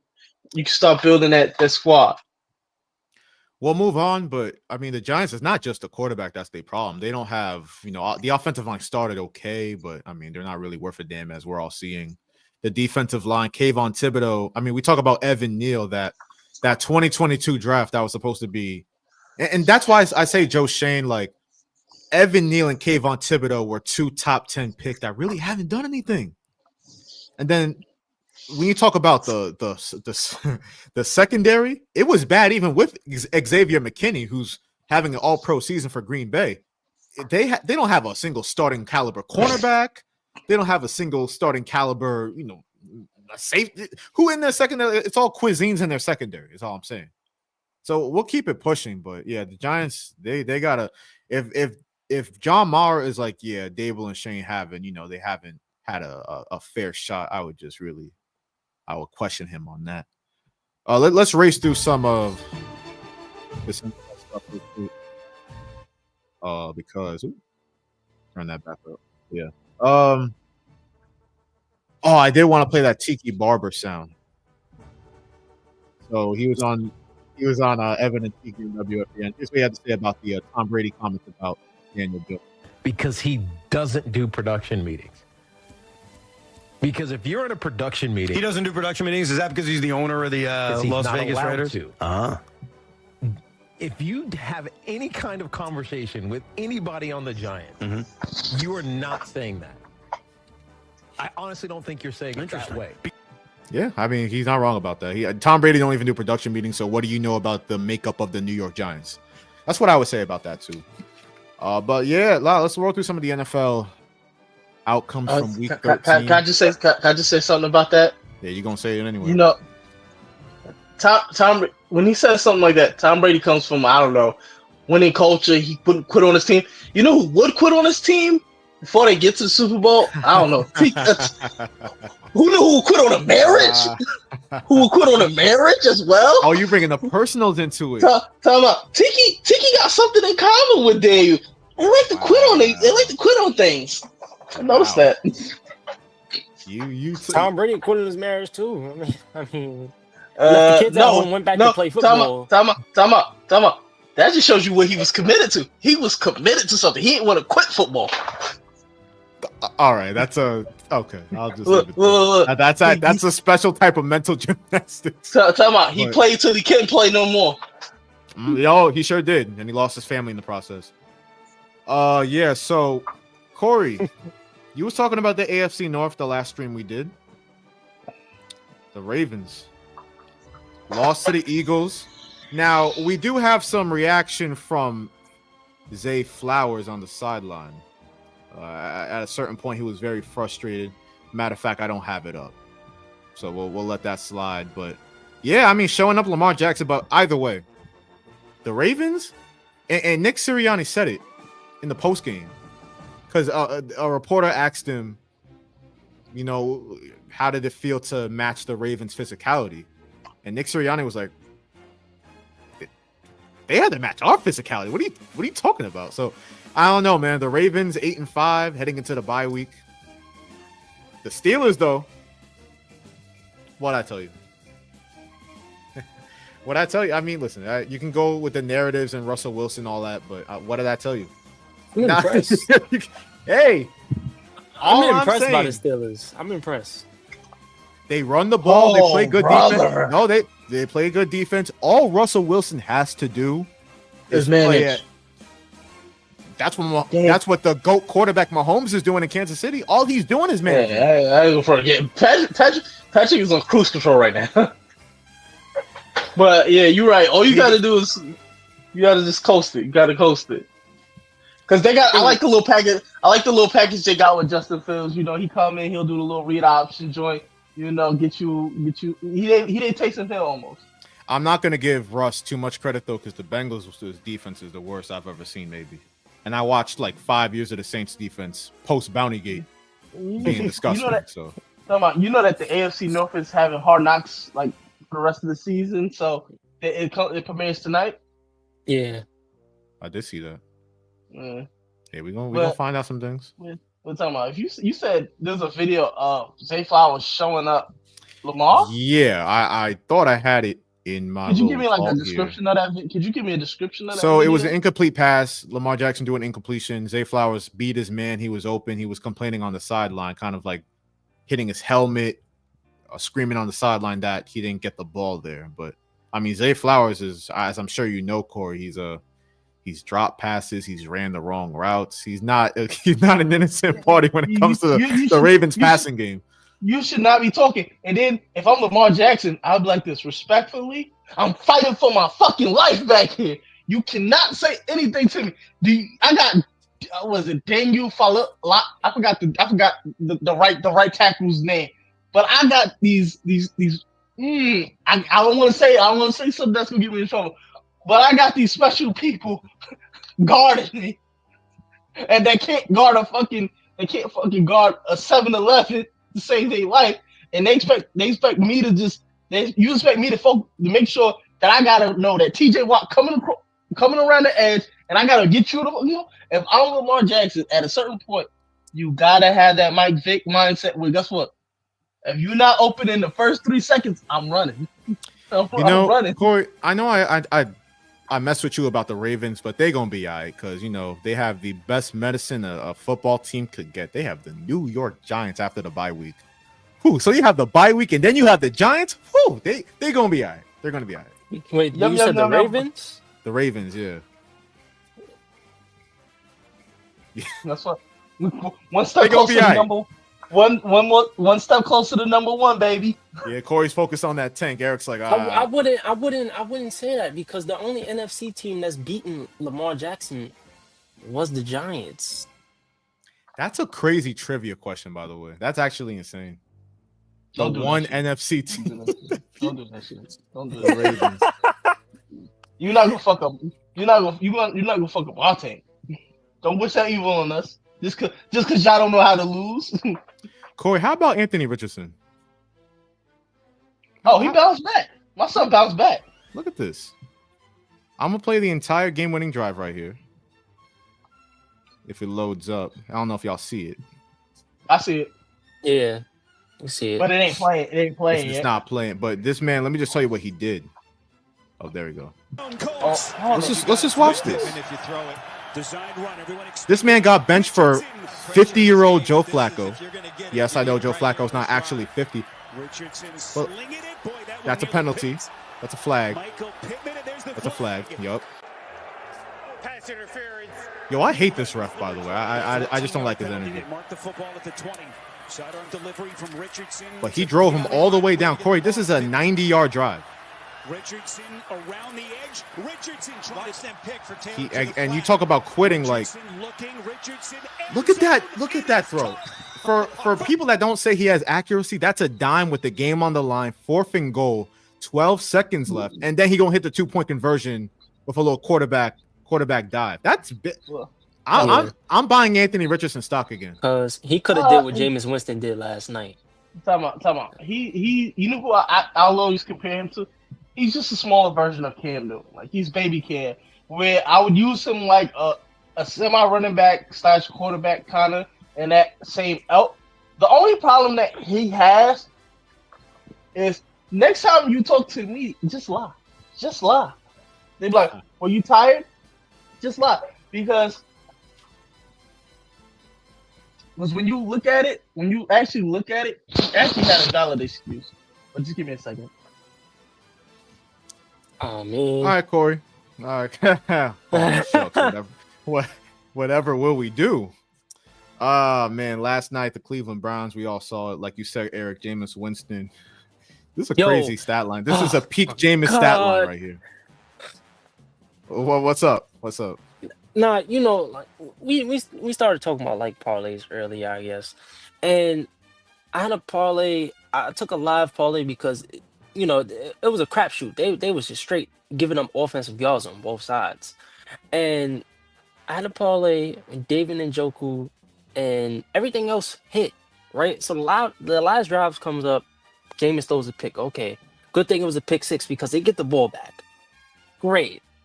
I'm like, okay, he's gonna hit David Njoku. He hits David Njoku one time. He gets stopped at the line of scrimmage, so it's no gain. I need him to get 1 yard. He gets the ball, gains no yards, right? So I think like 2 plays later, David Njoku was butt naked, wide open, like wide the fuck open. He throws it to David Njoku and he just drops it. And that was my fucking money right there. He dropped my money, like on purpose. I think it was on purpose. That's sometimes when I do sports bet, I don't do it too often, but when I do, I'll get in that mindset. Like I just think the whole thing is rigged, to be honest with you. Even the ones that I do win, FanDuel, like, because usually FanDuel is quick to take your money. Yes. When it comes to actually giving it, I was like, oh, we have to put it under review. Like, what's there to review? Just run me my money. I won the bet clearly. So they're funny with that. The whole thing is funny. I think it's all rigged at the end of the day, but that's neither here nor there. I'm not going to go off on that. But yeah, Jameis Winston, 34 completions on 58 attempts, 497 yards, almost 500 yards against a top 2 defense in the NFL. 4 touchdowns, 3 picks, 2 return for touchdowns for the Broncos defense. That's peak Jameis. That is. But you know what? For the teams that the Broncos have to play this season, I mean, look, they gotta play guys like Justin Herbert and Patrick Mahomes. The only dude that's doing that on them this season, I'm gonna say this, almost 500 yards is Jameis Winston, and I felt like Jameis Winston would do something like this because he just doesn't care. Like, he just goes out there and he plays football the way it should be played. Real gunslinger. And he did that last night, but minus the interceptions, I mean, that would have been a legacy game, but for both him and Jerry Jeudy. Yeah, Jerry Jeudy, by the way, comeback game or return to Denver. He was drafted first round by the Denver Broncos. But 9 catches, 235 yards. 9 catches, 235 yards, and a touchdown. Here's what he had to say post-game. Time he caught the ball. I heard it. Right, I mean, that was a lot of boos, huh? It sounded like it. What that means? That was a lot of catches, too. He would have had a perfect night if the Broncos would have won. If the Browns would have won, because he was really feeling himself. He was over there like, yo, let me hear the crowd. Let me hear you. Bring on the boot. He was having the time of his life last night. He did the Deshaun Jackson. He was on one last night. Shout out to Jerry Jeudy for getting me 44 yards on my parlay. Just 44 yards. That's all. Shout out to Jerry Jeudy. I have him in every single fantasy league that I'm in, but All of them, he was on my bench because I didn't think to start Jerry Jeudy versus Patrick Surtain in the Denver Broncos. I didn't think to do that. Who would do that? Who? Not me. About, you gotta understand, Jameis gonna let that fly. That's what Eric just said. I should have known better. He was a Saint. I should have known better. Speaking of the Saints, Kory, our guy, torn ACL, out for the season. Taysom Hill. 1 second. I just want to point out, he was killing them before he got injured. He was. He was killing the Chargers before he got. I mean, was it the Rams? The Rams, yeah. He was killing the Rams because and you want to hear the crazy thing is, I'm watching him play out. Right when it happened, I'm looking at him like, They showed the replay, and I seen when the guy hit him in right. Basically, it was like a helmet to knee situation. I wonder, could you call that a dirty hit? But I digress. Oh, we're not going I'm not going back there. But no, once I seen the hit, I said, "Yeah, he's done. He's done." I felt I was sick to my stomach. But then there was like that part of me that was like, if he would have stayed in the game, Saints was winning that game. Yeah, because what they went for on like 4th and 2 or something like that. I think he got injured on a 3rd down. He did. No, but I'm saying like at the end of the game, they got stopped and it was like 4th and 2 in the red zone. Yeah, probably so. And that would have helped. He would have helped because he's there. I love Alvin Kamara, but he's not a go and get it. So he's a finesse back. Taysom Hill at 35 years old, and many people were shocked to find out he's that old. Once you get like the 3rd and 1, he's basically Jalen Hurts. Yeah, he's up there. He listen. I'm gonna miss him. That was the one silver lining as a Saints fan. Because we're out of it, but actually, no, we're not. We're actually because of the team we're going to get to. We're actually not out of it. We're actually not out of it. You talking about ass Falcons? You talking about Captain Kirk? You know, I don't take a lot of victory laps. I really don't. But what do I continue to tell? Not just y'all, but everybody that will lend an ear to listen. The Falcons. Okay, so to start the season, you don't expect much from them. They'll go on a run. They'll start 6-2, 7-2. They'll do all of that. You put them expectations on them, and they, as a franchise, fold every single time. So the Falcons, they started off great. You know what I mean? Great start to the season. They beat the Buccaneers in 2 games, but once you start playing some real competition, like the Chargers, the number 1 defense, what's Kirkland Cousins going to do? Kirkland Cousins is going to throw 4 picks. Yo, that one he threw to the near sideline or to the far sideline. Yo, that was like what, 20 miles per hour in the air? What was that? Talking about the one he threw in like triple coverage was crazy to me. In the back of the end zone. That was the final one he threw. No.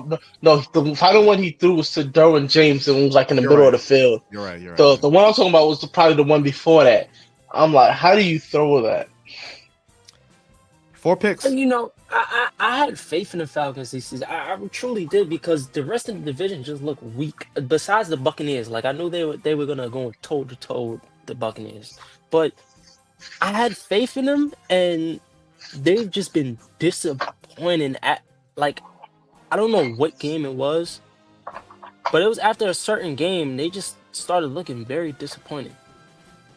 They chains started looking fake in the light.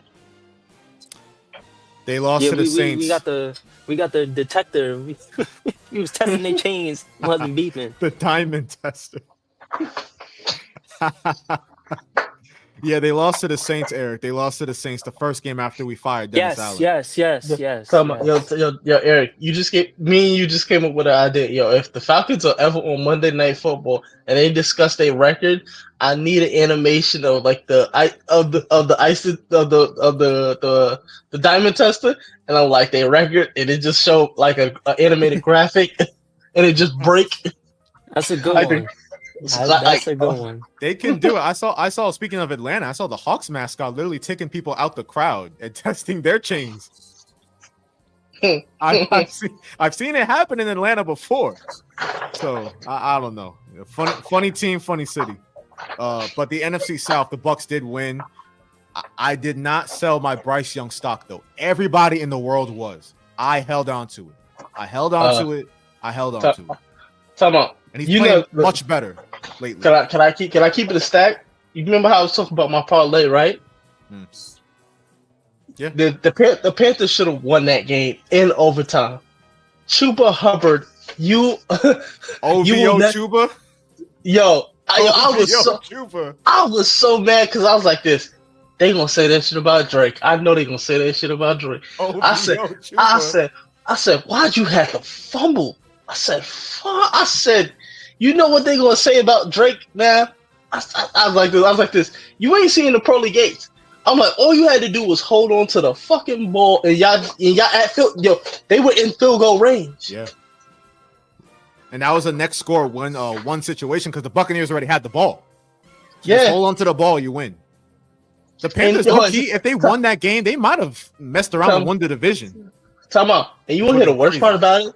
The worst part about it was right before he fumbled, Adam Thielen caught one of the sickest one-hand catches on the sideline. Yeah. I felt sorry. I felt sorry for Bryce Young. He did everything. Bryce Young passing touchdown, rushing touchdown, 300 yards through the air.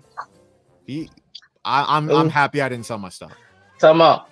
One could say, I guess I got my swagger back. And think if it wasn't Eric for a Andy Dalton car crash, he might have been a career backup like Daniel Jones might be. Nah, I don't think so. Because I'm being hyperbolic, but continue. I think like a team like Miami, like if they weren't gonna bring Tua back off of that injury and the concussion, I thought they were gonna just go ahead and trade for him and let him start out the rest of the season. I thought he would have done magic over there. But that's an interesting trade because with Tua's injury history, that might be. I would look into that. But I don't think the Panthers are gonna move off him, especially if he plays like this the rest of the season. I don't think they're moving off of him. Yeah, no, I think the Panthers have their quarterback. I think that's without question. You drafted him number 1 overall for a reason. You know what I mean? So, and you traded all that draft capital to the Bears for a reason. You got to see it through, and I'm happy he's playing a lot better because that not just a good quarterback, but a good kid. And I know I knew my eyes weren't completely deceiving me from what I watched from him at Alabama. Yeah, like I saw a quality, more than quality quarterback. So I was really confused by what happened to start his career.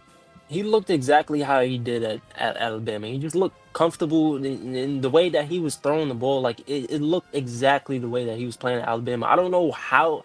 Like I just feel like he needed time to develop, and I don't think the Panthers really gave him that time to develop. But also, they didn't even give him the pieces or put pieces around him like that. And they didn't even let him develop around the pieces at the start of the season. So now the fact that he's playing good, I'm just happy for him. That's why I say, Kory, we talked about it earlier, but, if you trust Brian Dable and Joe Shane to bring in a Cam Ward or bring in a Shedeur Sanders, I don't know.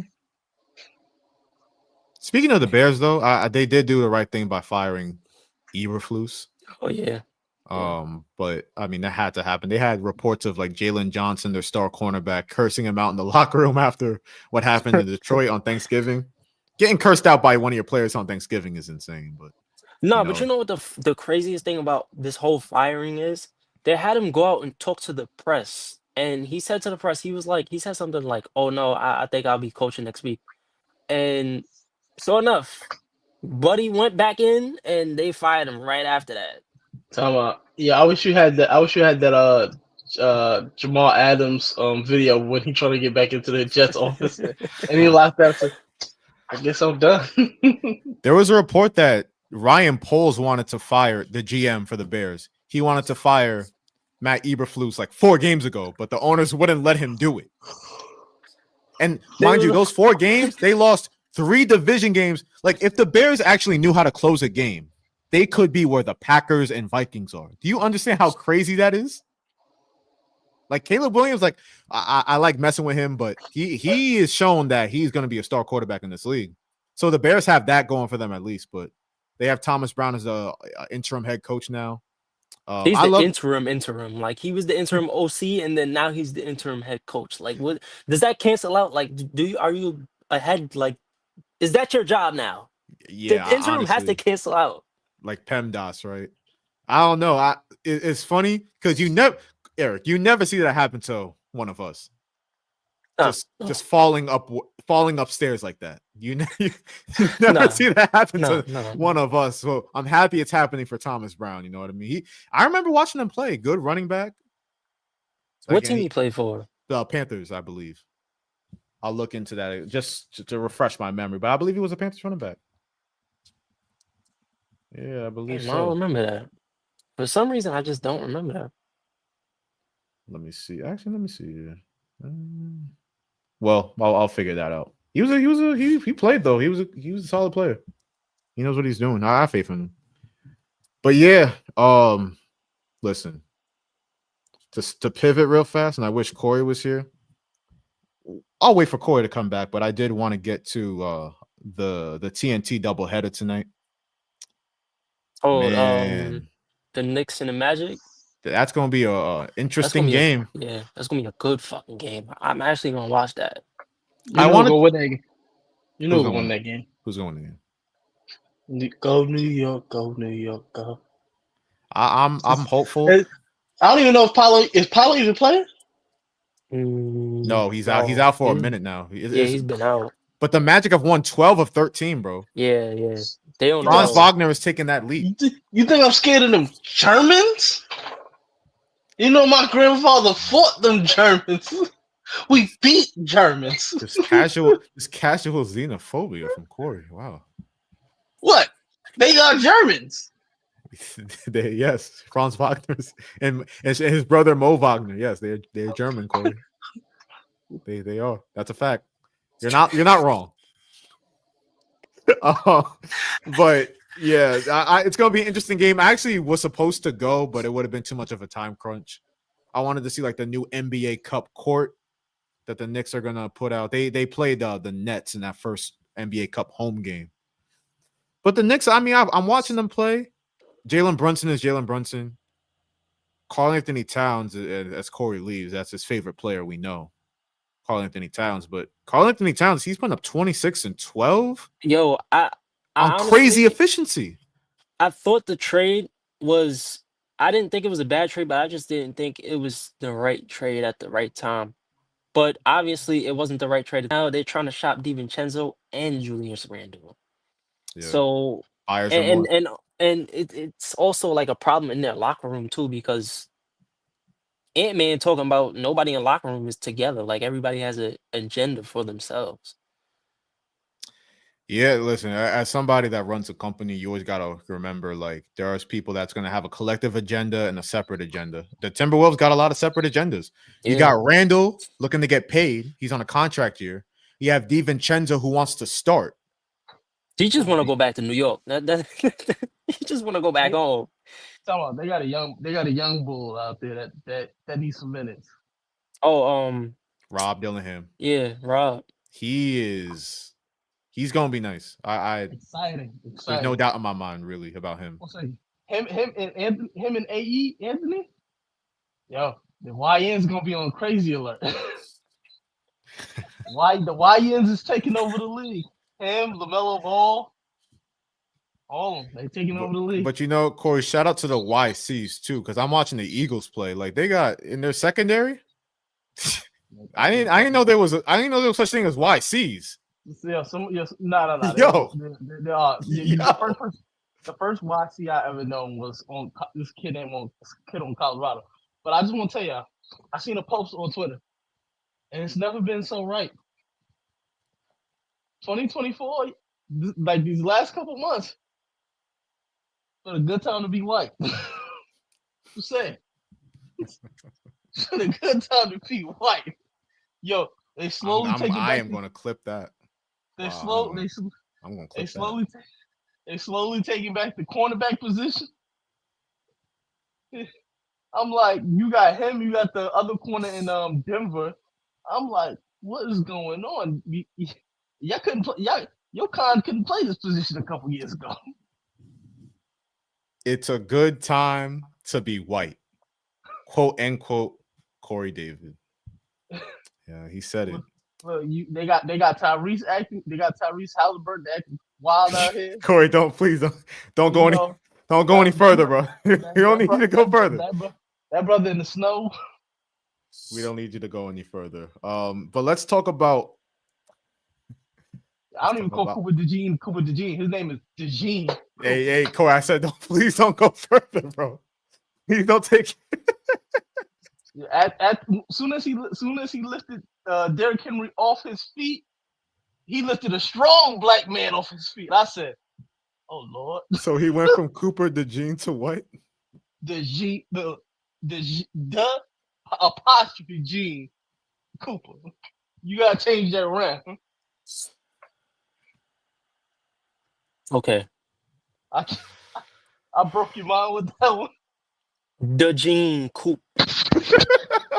It sounds better too, right? It sounds like somebody who played corner. Oh, yo, the Gene Cooper. That's Gene. Look. That's Gene Cooper from Pompano Bay, Florida. That's like it reminds me of the Key and Peele skit. The Gene Cooper. Dejanay, and it'd be that substitute teacher. He'd be like, Dejanay Copper. Is that your name? Yeah, I saw Keegan Michael Key on the Rich Eisen show calling Lad McConkey Ladidi McConkey. And then Aaron Rodgers. Ladidi McConkey. That's what he said. Aaron Rodgers would be Aaron. Aaron. Hey, we don't talk about the Jets on this program. That's out.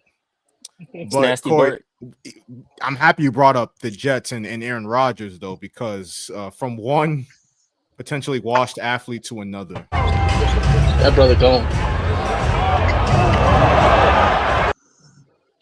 Don't do that. Don't do that. Now, let me wind up.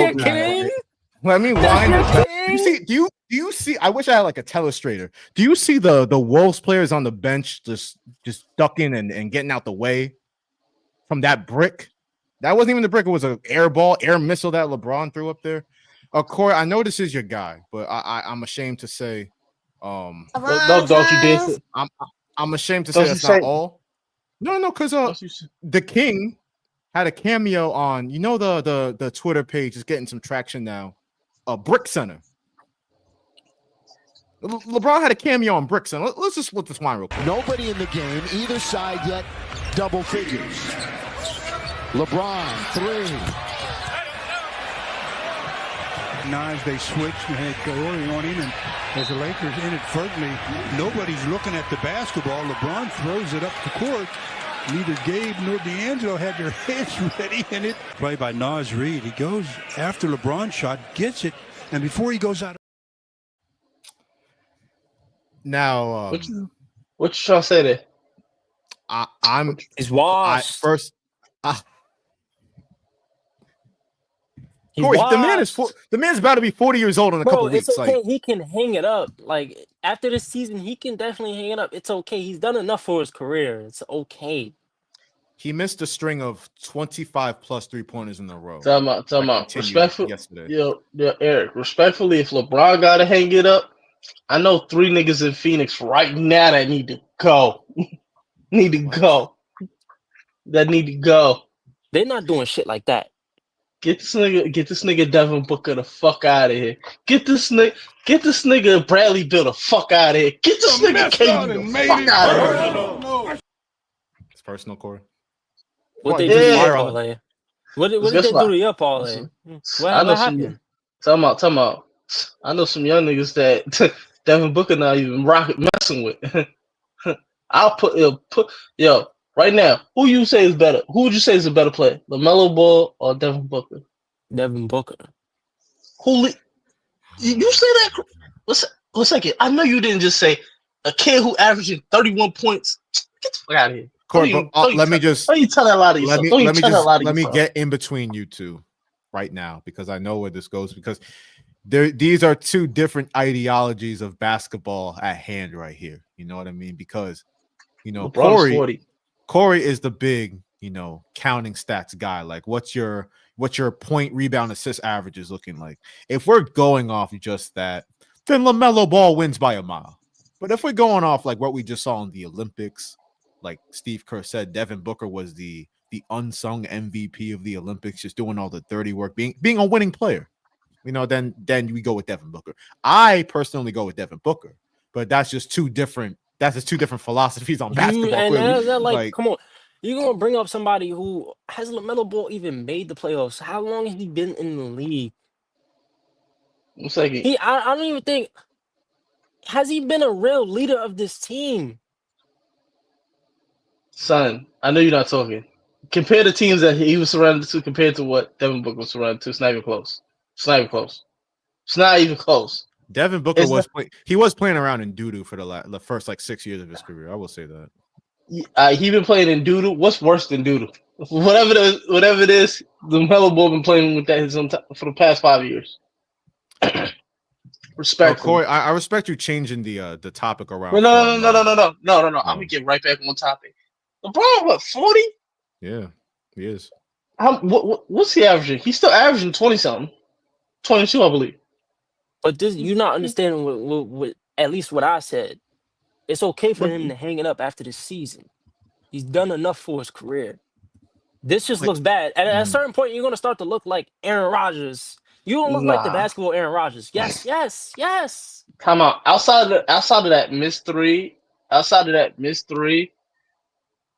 that pass, them niggas is not looking. Clearly, his teammates is horrible. How are you not looking for the pass? What I will say, you can blame that on his teammates. Like, LeBron fans usually do with LeBron James. They usually blame his teammates, but that's neither here nor there.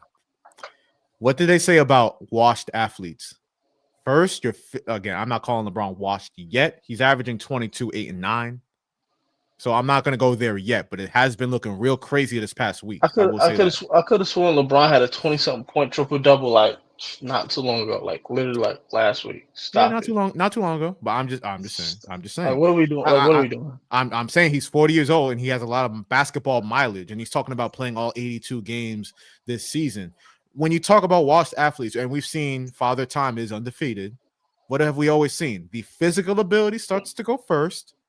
And then their mind starts to go a little bit in terms of the game. LeBron's still dunking on niggas. Stop it. You acting like LeBron is like Bron is Jordan on the Wizards. Stop it. Nas Reed is to end that last clip we played. Nas Reed is not even doing that to last year's LeBron James. I'm just gonna say that. Nas Reed is not doing that to the King last year. That's all I'm saying. Wow, you're telling these lies, bro. LeBron has been blocked before. Yeah, so like this. I'm talking like no lift and just getting a shot bitched out the air by Nas Reed. That's all I'm saying. Oh, brother, it's okay. It's okay. Yeah. He can hang it up after the season. That's not a problem. Like we're not bashing on him either. But it's just like, yo. After a certain point, you're going to start looking terrible and you're going to tarnish your name after a certain point, like Aaron Rodgers is doing in New York with the Jets right now. Yeah, I think LeBron, he's done everything you can in the game of basketball. He's playing with his son right now. Like, he's done it all. He can go. LeBron is on the decline, but he ain't washed yet. Once he get to that Kevin Durant Phoenix level, then I'll say he washed. Kevin Durant still puts up buckets in Phoenix. What are you I seen Kevin Durant shot get bitched too, so stop it. I seen Kevin Durant weak ass get bitched around on the court too. Stop it. Consistent theme from Kory. Deflect by putting the. What did you do last? What can you do last year? What did you do last year? What was his life like last year? You know what, I don't remember hearing too much about Kevin Durant last year. I'm not even about to do this. You know what I mean? I'll keep it pushing. Real quick, we got a couple minutes left. You know what I mean? What do we want to do here? I'll ask for your thoughts, just your thoughts, because I have something cooking on the Recess Bell TikTok later on the whole Drake Kendrick thing and my views on it. Oh, brother. Because hear me out. I just think that you are, if not, I'm not going to call you a and Aubrey's angel. I'm not going to do that to you today. Mm-hmm. But I just think that even if Drake has a case, this is like the least hip hop thing you can do to press lawsuits. Like, no, Don't make against that your face. own record Do not label. make that face. Please don't make that face. I just wanted to lead a topic by saying that, Kory. But you're making faces like Eric said, so go ahead. Do not make that face. Please don't. Because you come from the era of the Jay-Z and the Nas. Don't do that. Talking about y'all acting like he's suing Kendrick. We're not saying Kory, that, for but the this last is time, a weak move. For the last time, nobody is saying that he's suing Kendrick. We're just saying that in the case of handling the situation, and by the way, he did sue. He's not suing Kendrick, but he came. That's the closest you can come to suing Kendrick if you're suing on the basis of Not Like Us and how UMG handled putting that song out. And by the way, do I think bots were used? Yeah. Mm-hmm. Do I think payola was going on? Hold on. Do I think payola was going on? Payola was going on with everything. So I think Kendrick definitely benefited from those two things per se. But this is not. This is, and again, listen. This isn't, from what people tell me about hip hop. This is not hip hop. That's all I'm saying. Lawsuits is not hip hop. That's what I'm saying. That's all I'm saying. All I'm saying is this: it's not the reason why. The thing is, it's not like I don't even think he cares about the fact of like them putting up the numbers. I think the fact that he's more mad at how UMG is playing it as far as how they're dealing with his renegotiations that's coming up. You feel me? Like, fuck everything else, but how's my money looking? That's what he's really worried about. And if anything, I think what he wants to do is position himself to get out of his contract earlier than what it is. I think that's all. I didn't want to go too much on this, but I am not given what I just witnessed with the rap beef with Kendrick. I'm not giving Drake that much credit as a strategist. I'm just not going to do. I'm not going to do that. No. As far as trying to get out of his contract, I just don't think from all angles he's not a strategist. I don't believe that. I think this is just, and I've listened to lawyers talk about it. Yes, you can say like he's trying to get out of his contract. He has been itching about UMG for a while. He's had frustrations for a while, but I think this is the culmination of, like we talked about to start the show, like sour grapes. Win like a man or lose like a man. That's all. I wouldn't even think like that, because you gotta understand. You look at it like this. When people said that, all right, Not Like Us killed him and everything like that, you see it like he kind of fell back. Like he ain't acknowledged, like you ain't going flat out just say I lost. But in this instance, he kind of acknowledged he lost by falling back a little bit, right? Boom. He dropped some little songs here and there, but those are mostly to see what he can get away with. Delilah. That was a stupid ass song, but it wasn't like nothing like serious. And when you look at what he did with like the 100 gigs and stuff, that I felt like that was more see what he could get away with as far as not putting anything on DSPs. And then when UMG came for those tracks and said, "We still own you," you better put those on DSPs. You better put those on the Spotify, because he was trying to keep those on the 100 gig website until UMG like, we're not giving away those free songs. So, and then you can't, like I said, you say he's not a strategist. He's not. I mean, I would say he's still a strategist. It's just that Kendrick got him, like, because people still not going to debate on. People still not going to say. I'm surprised people don't ask this question about Kendrick. Hey Kendrick, where's Drake's daughter that you was talking about? Nobody asked that question. Did the daughter really exist? I'm just saying. Just like both niggas lied, really, and neither one of them could prove each person's lie. Well, Pusha got him too, and if you want to look back on you said Pusha. Yeah. What do you mean? Did Pusha not get Drake? Yeah, because he had an actual kid.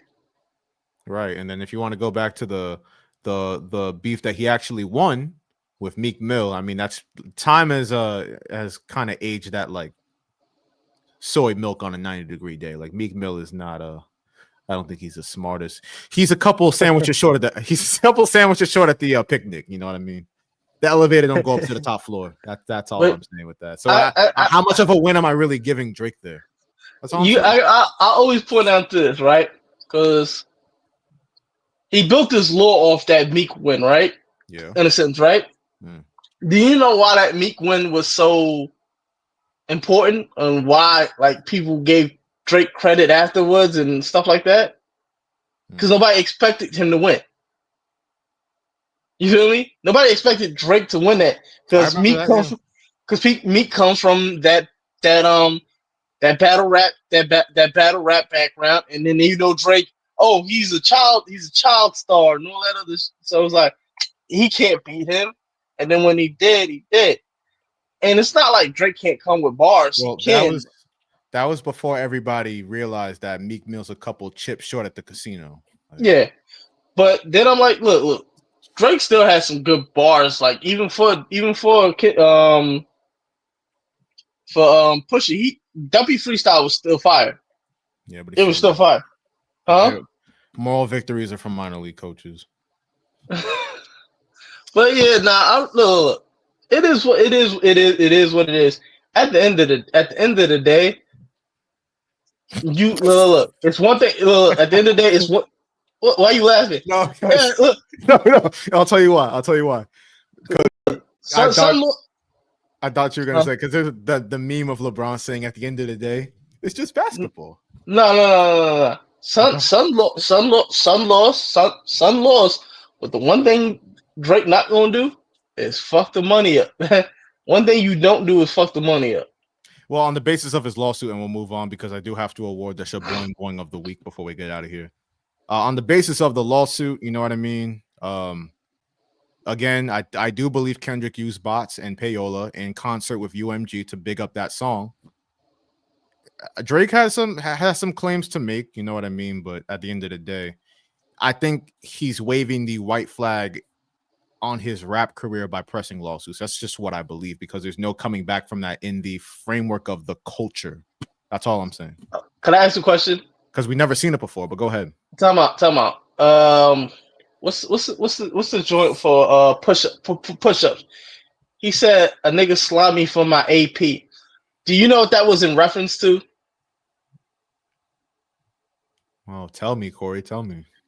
When Drake got robbed and he went to the police, y'all acting like Drake don't use police. Y'all acting like Drake is a nigga from the streets. Hey. Nigga from Canada.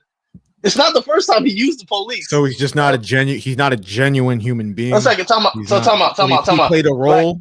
Time out. Y'all acting like he's supposed to be this hard at like T.I. Time out. Is that not how he's rapped before? No, because guess what? If you really actually think about block, made a right, cut the lights, paid the price.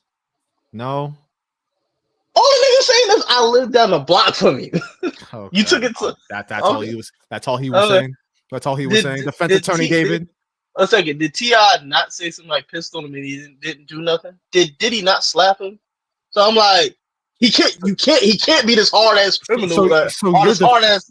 Let me get this straight. So your defense for Drake in this moment is essentially, yeah, he's a bitch.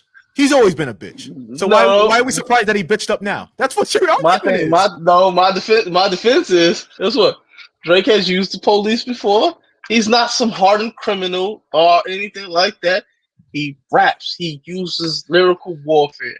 You know, when J. Cole says body bag, it's not like nigga really body and shit. It's like it's rap, nigga. Well, J. Cole's the wrong person to bring up too, because you know how I feel about him and throwing a rock and then going to hide in his glass house with the glass walls. But that's neither here nor there. Look, shout out to Kendrick for finding your new I'm trying to say his new gangbanger persona. I appreciate him for finding that. I was the activist. Now I'm the gangbanger. I was the activist. Now I'm the gangbanger. Brother, hey, play your role. Look, I can't say look. Shout out to him for taking mustard and a couple underground LA niggas whole swag. I respect it.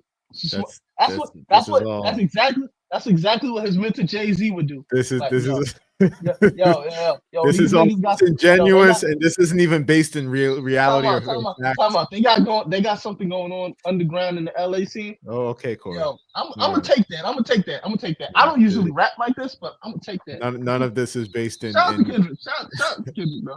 None of what Kory just said in that rant is based in anything factual. It's all disingenuous. Like that was shameless. That was shameless. Disingenuous. Nah, okay. Kory, you want to handle the Shaboing Boing of the week? Who's the Shaboing of the week? Let's just.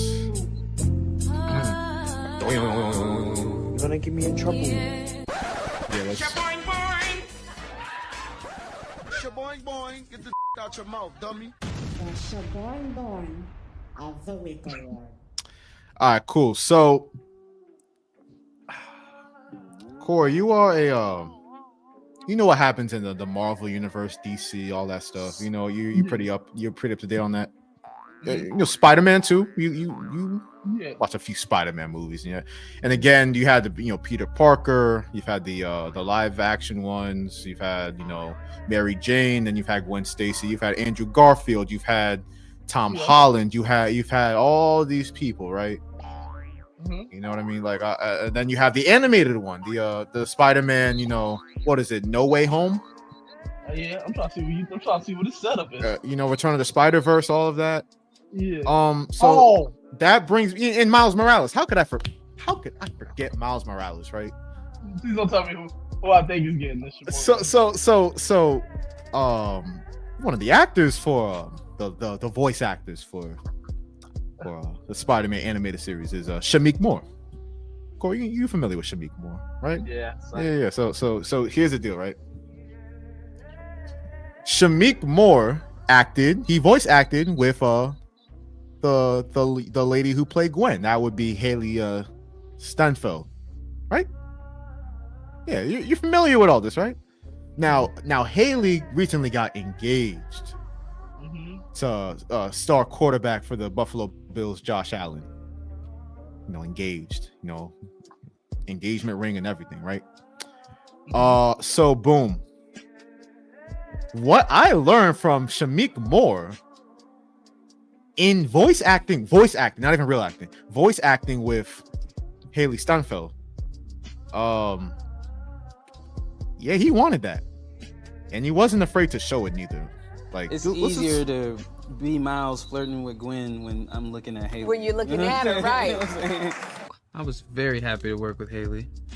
Yeah, I got to do this. I got to make a movie. I'm gonna watch Paper Moon just so I can, So you know? just so I can be closer to Haley.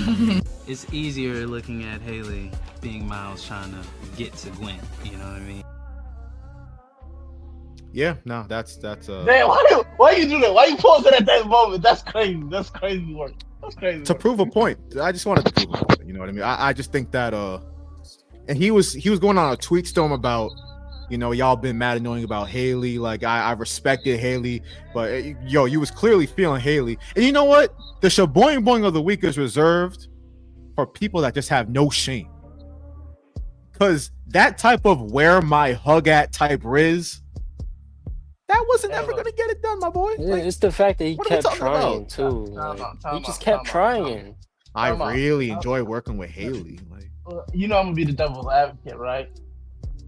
I respect that young brother. I respect that young brother because guess what? Persistence. If you stay persistent and you don't. No way. Sometimes the love of your life might be in a relationship. The love of your life might be in a relationship right now. No. One second. I just want to point out one thing. Brad Pitt and Jennifer Aniston, they were in a relationship. Did he know he was gonna fall for Angelina Jolie? No. But guess what? Stuff happens, man.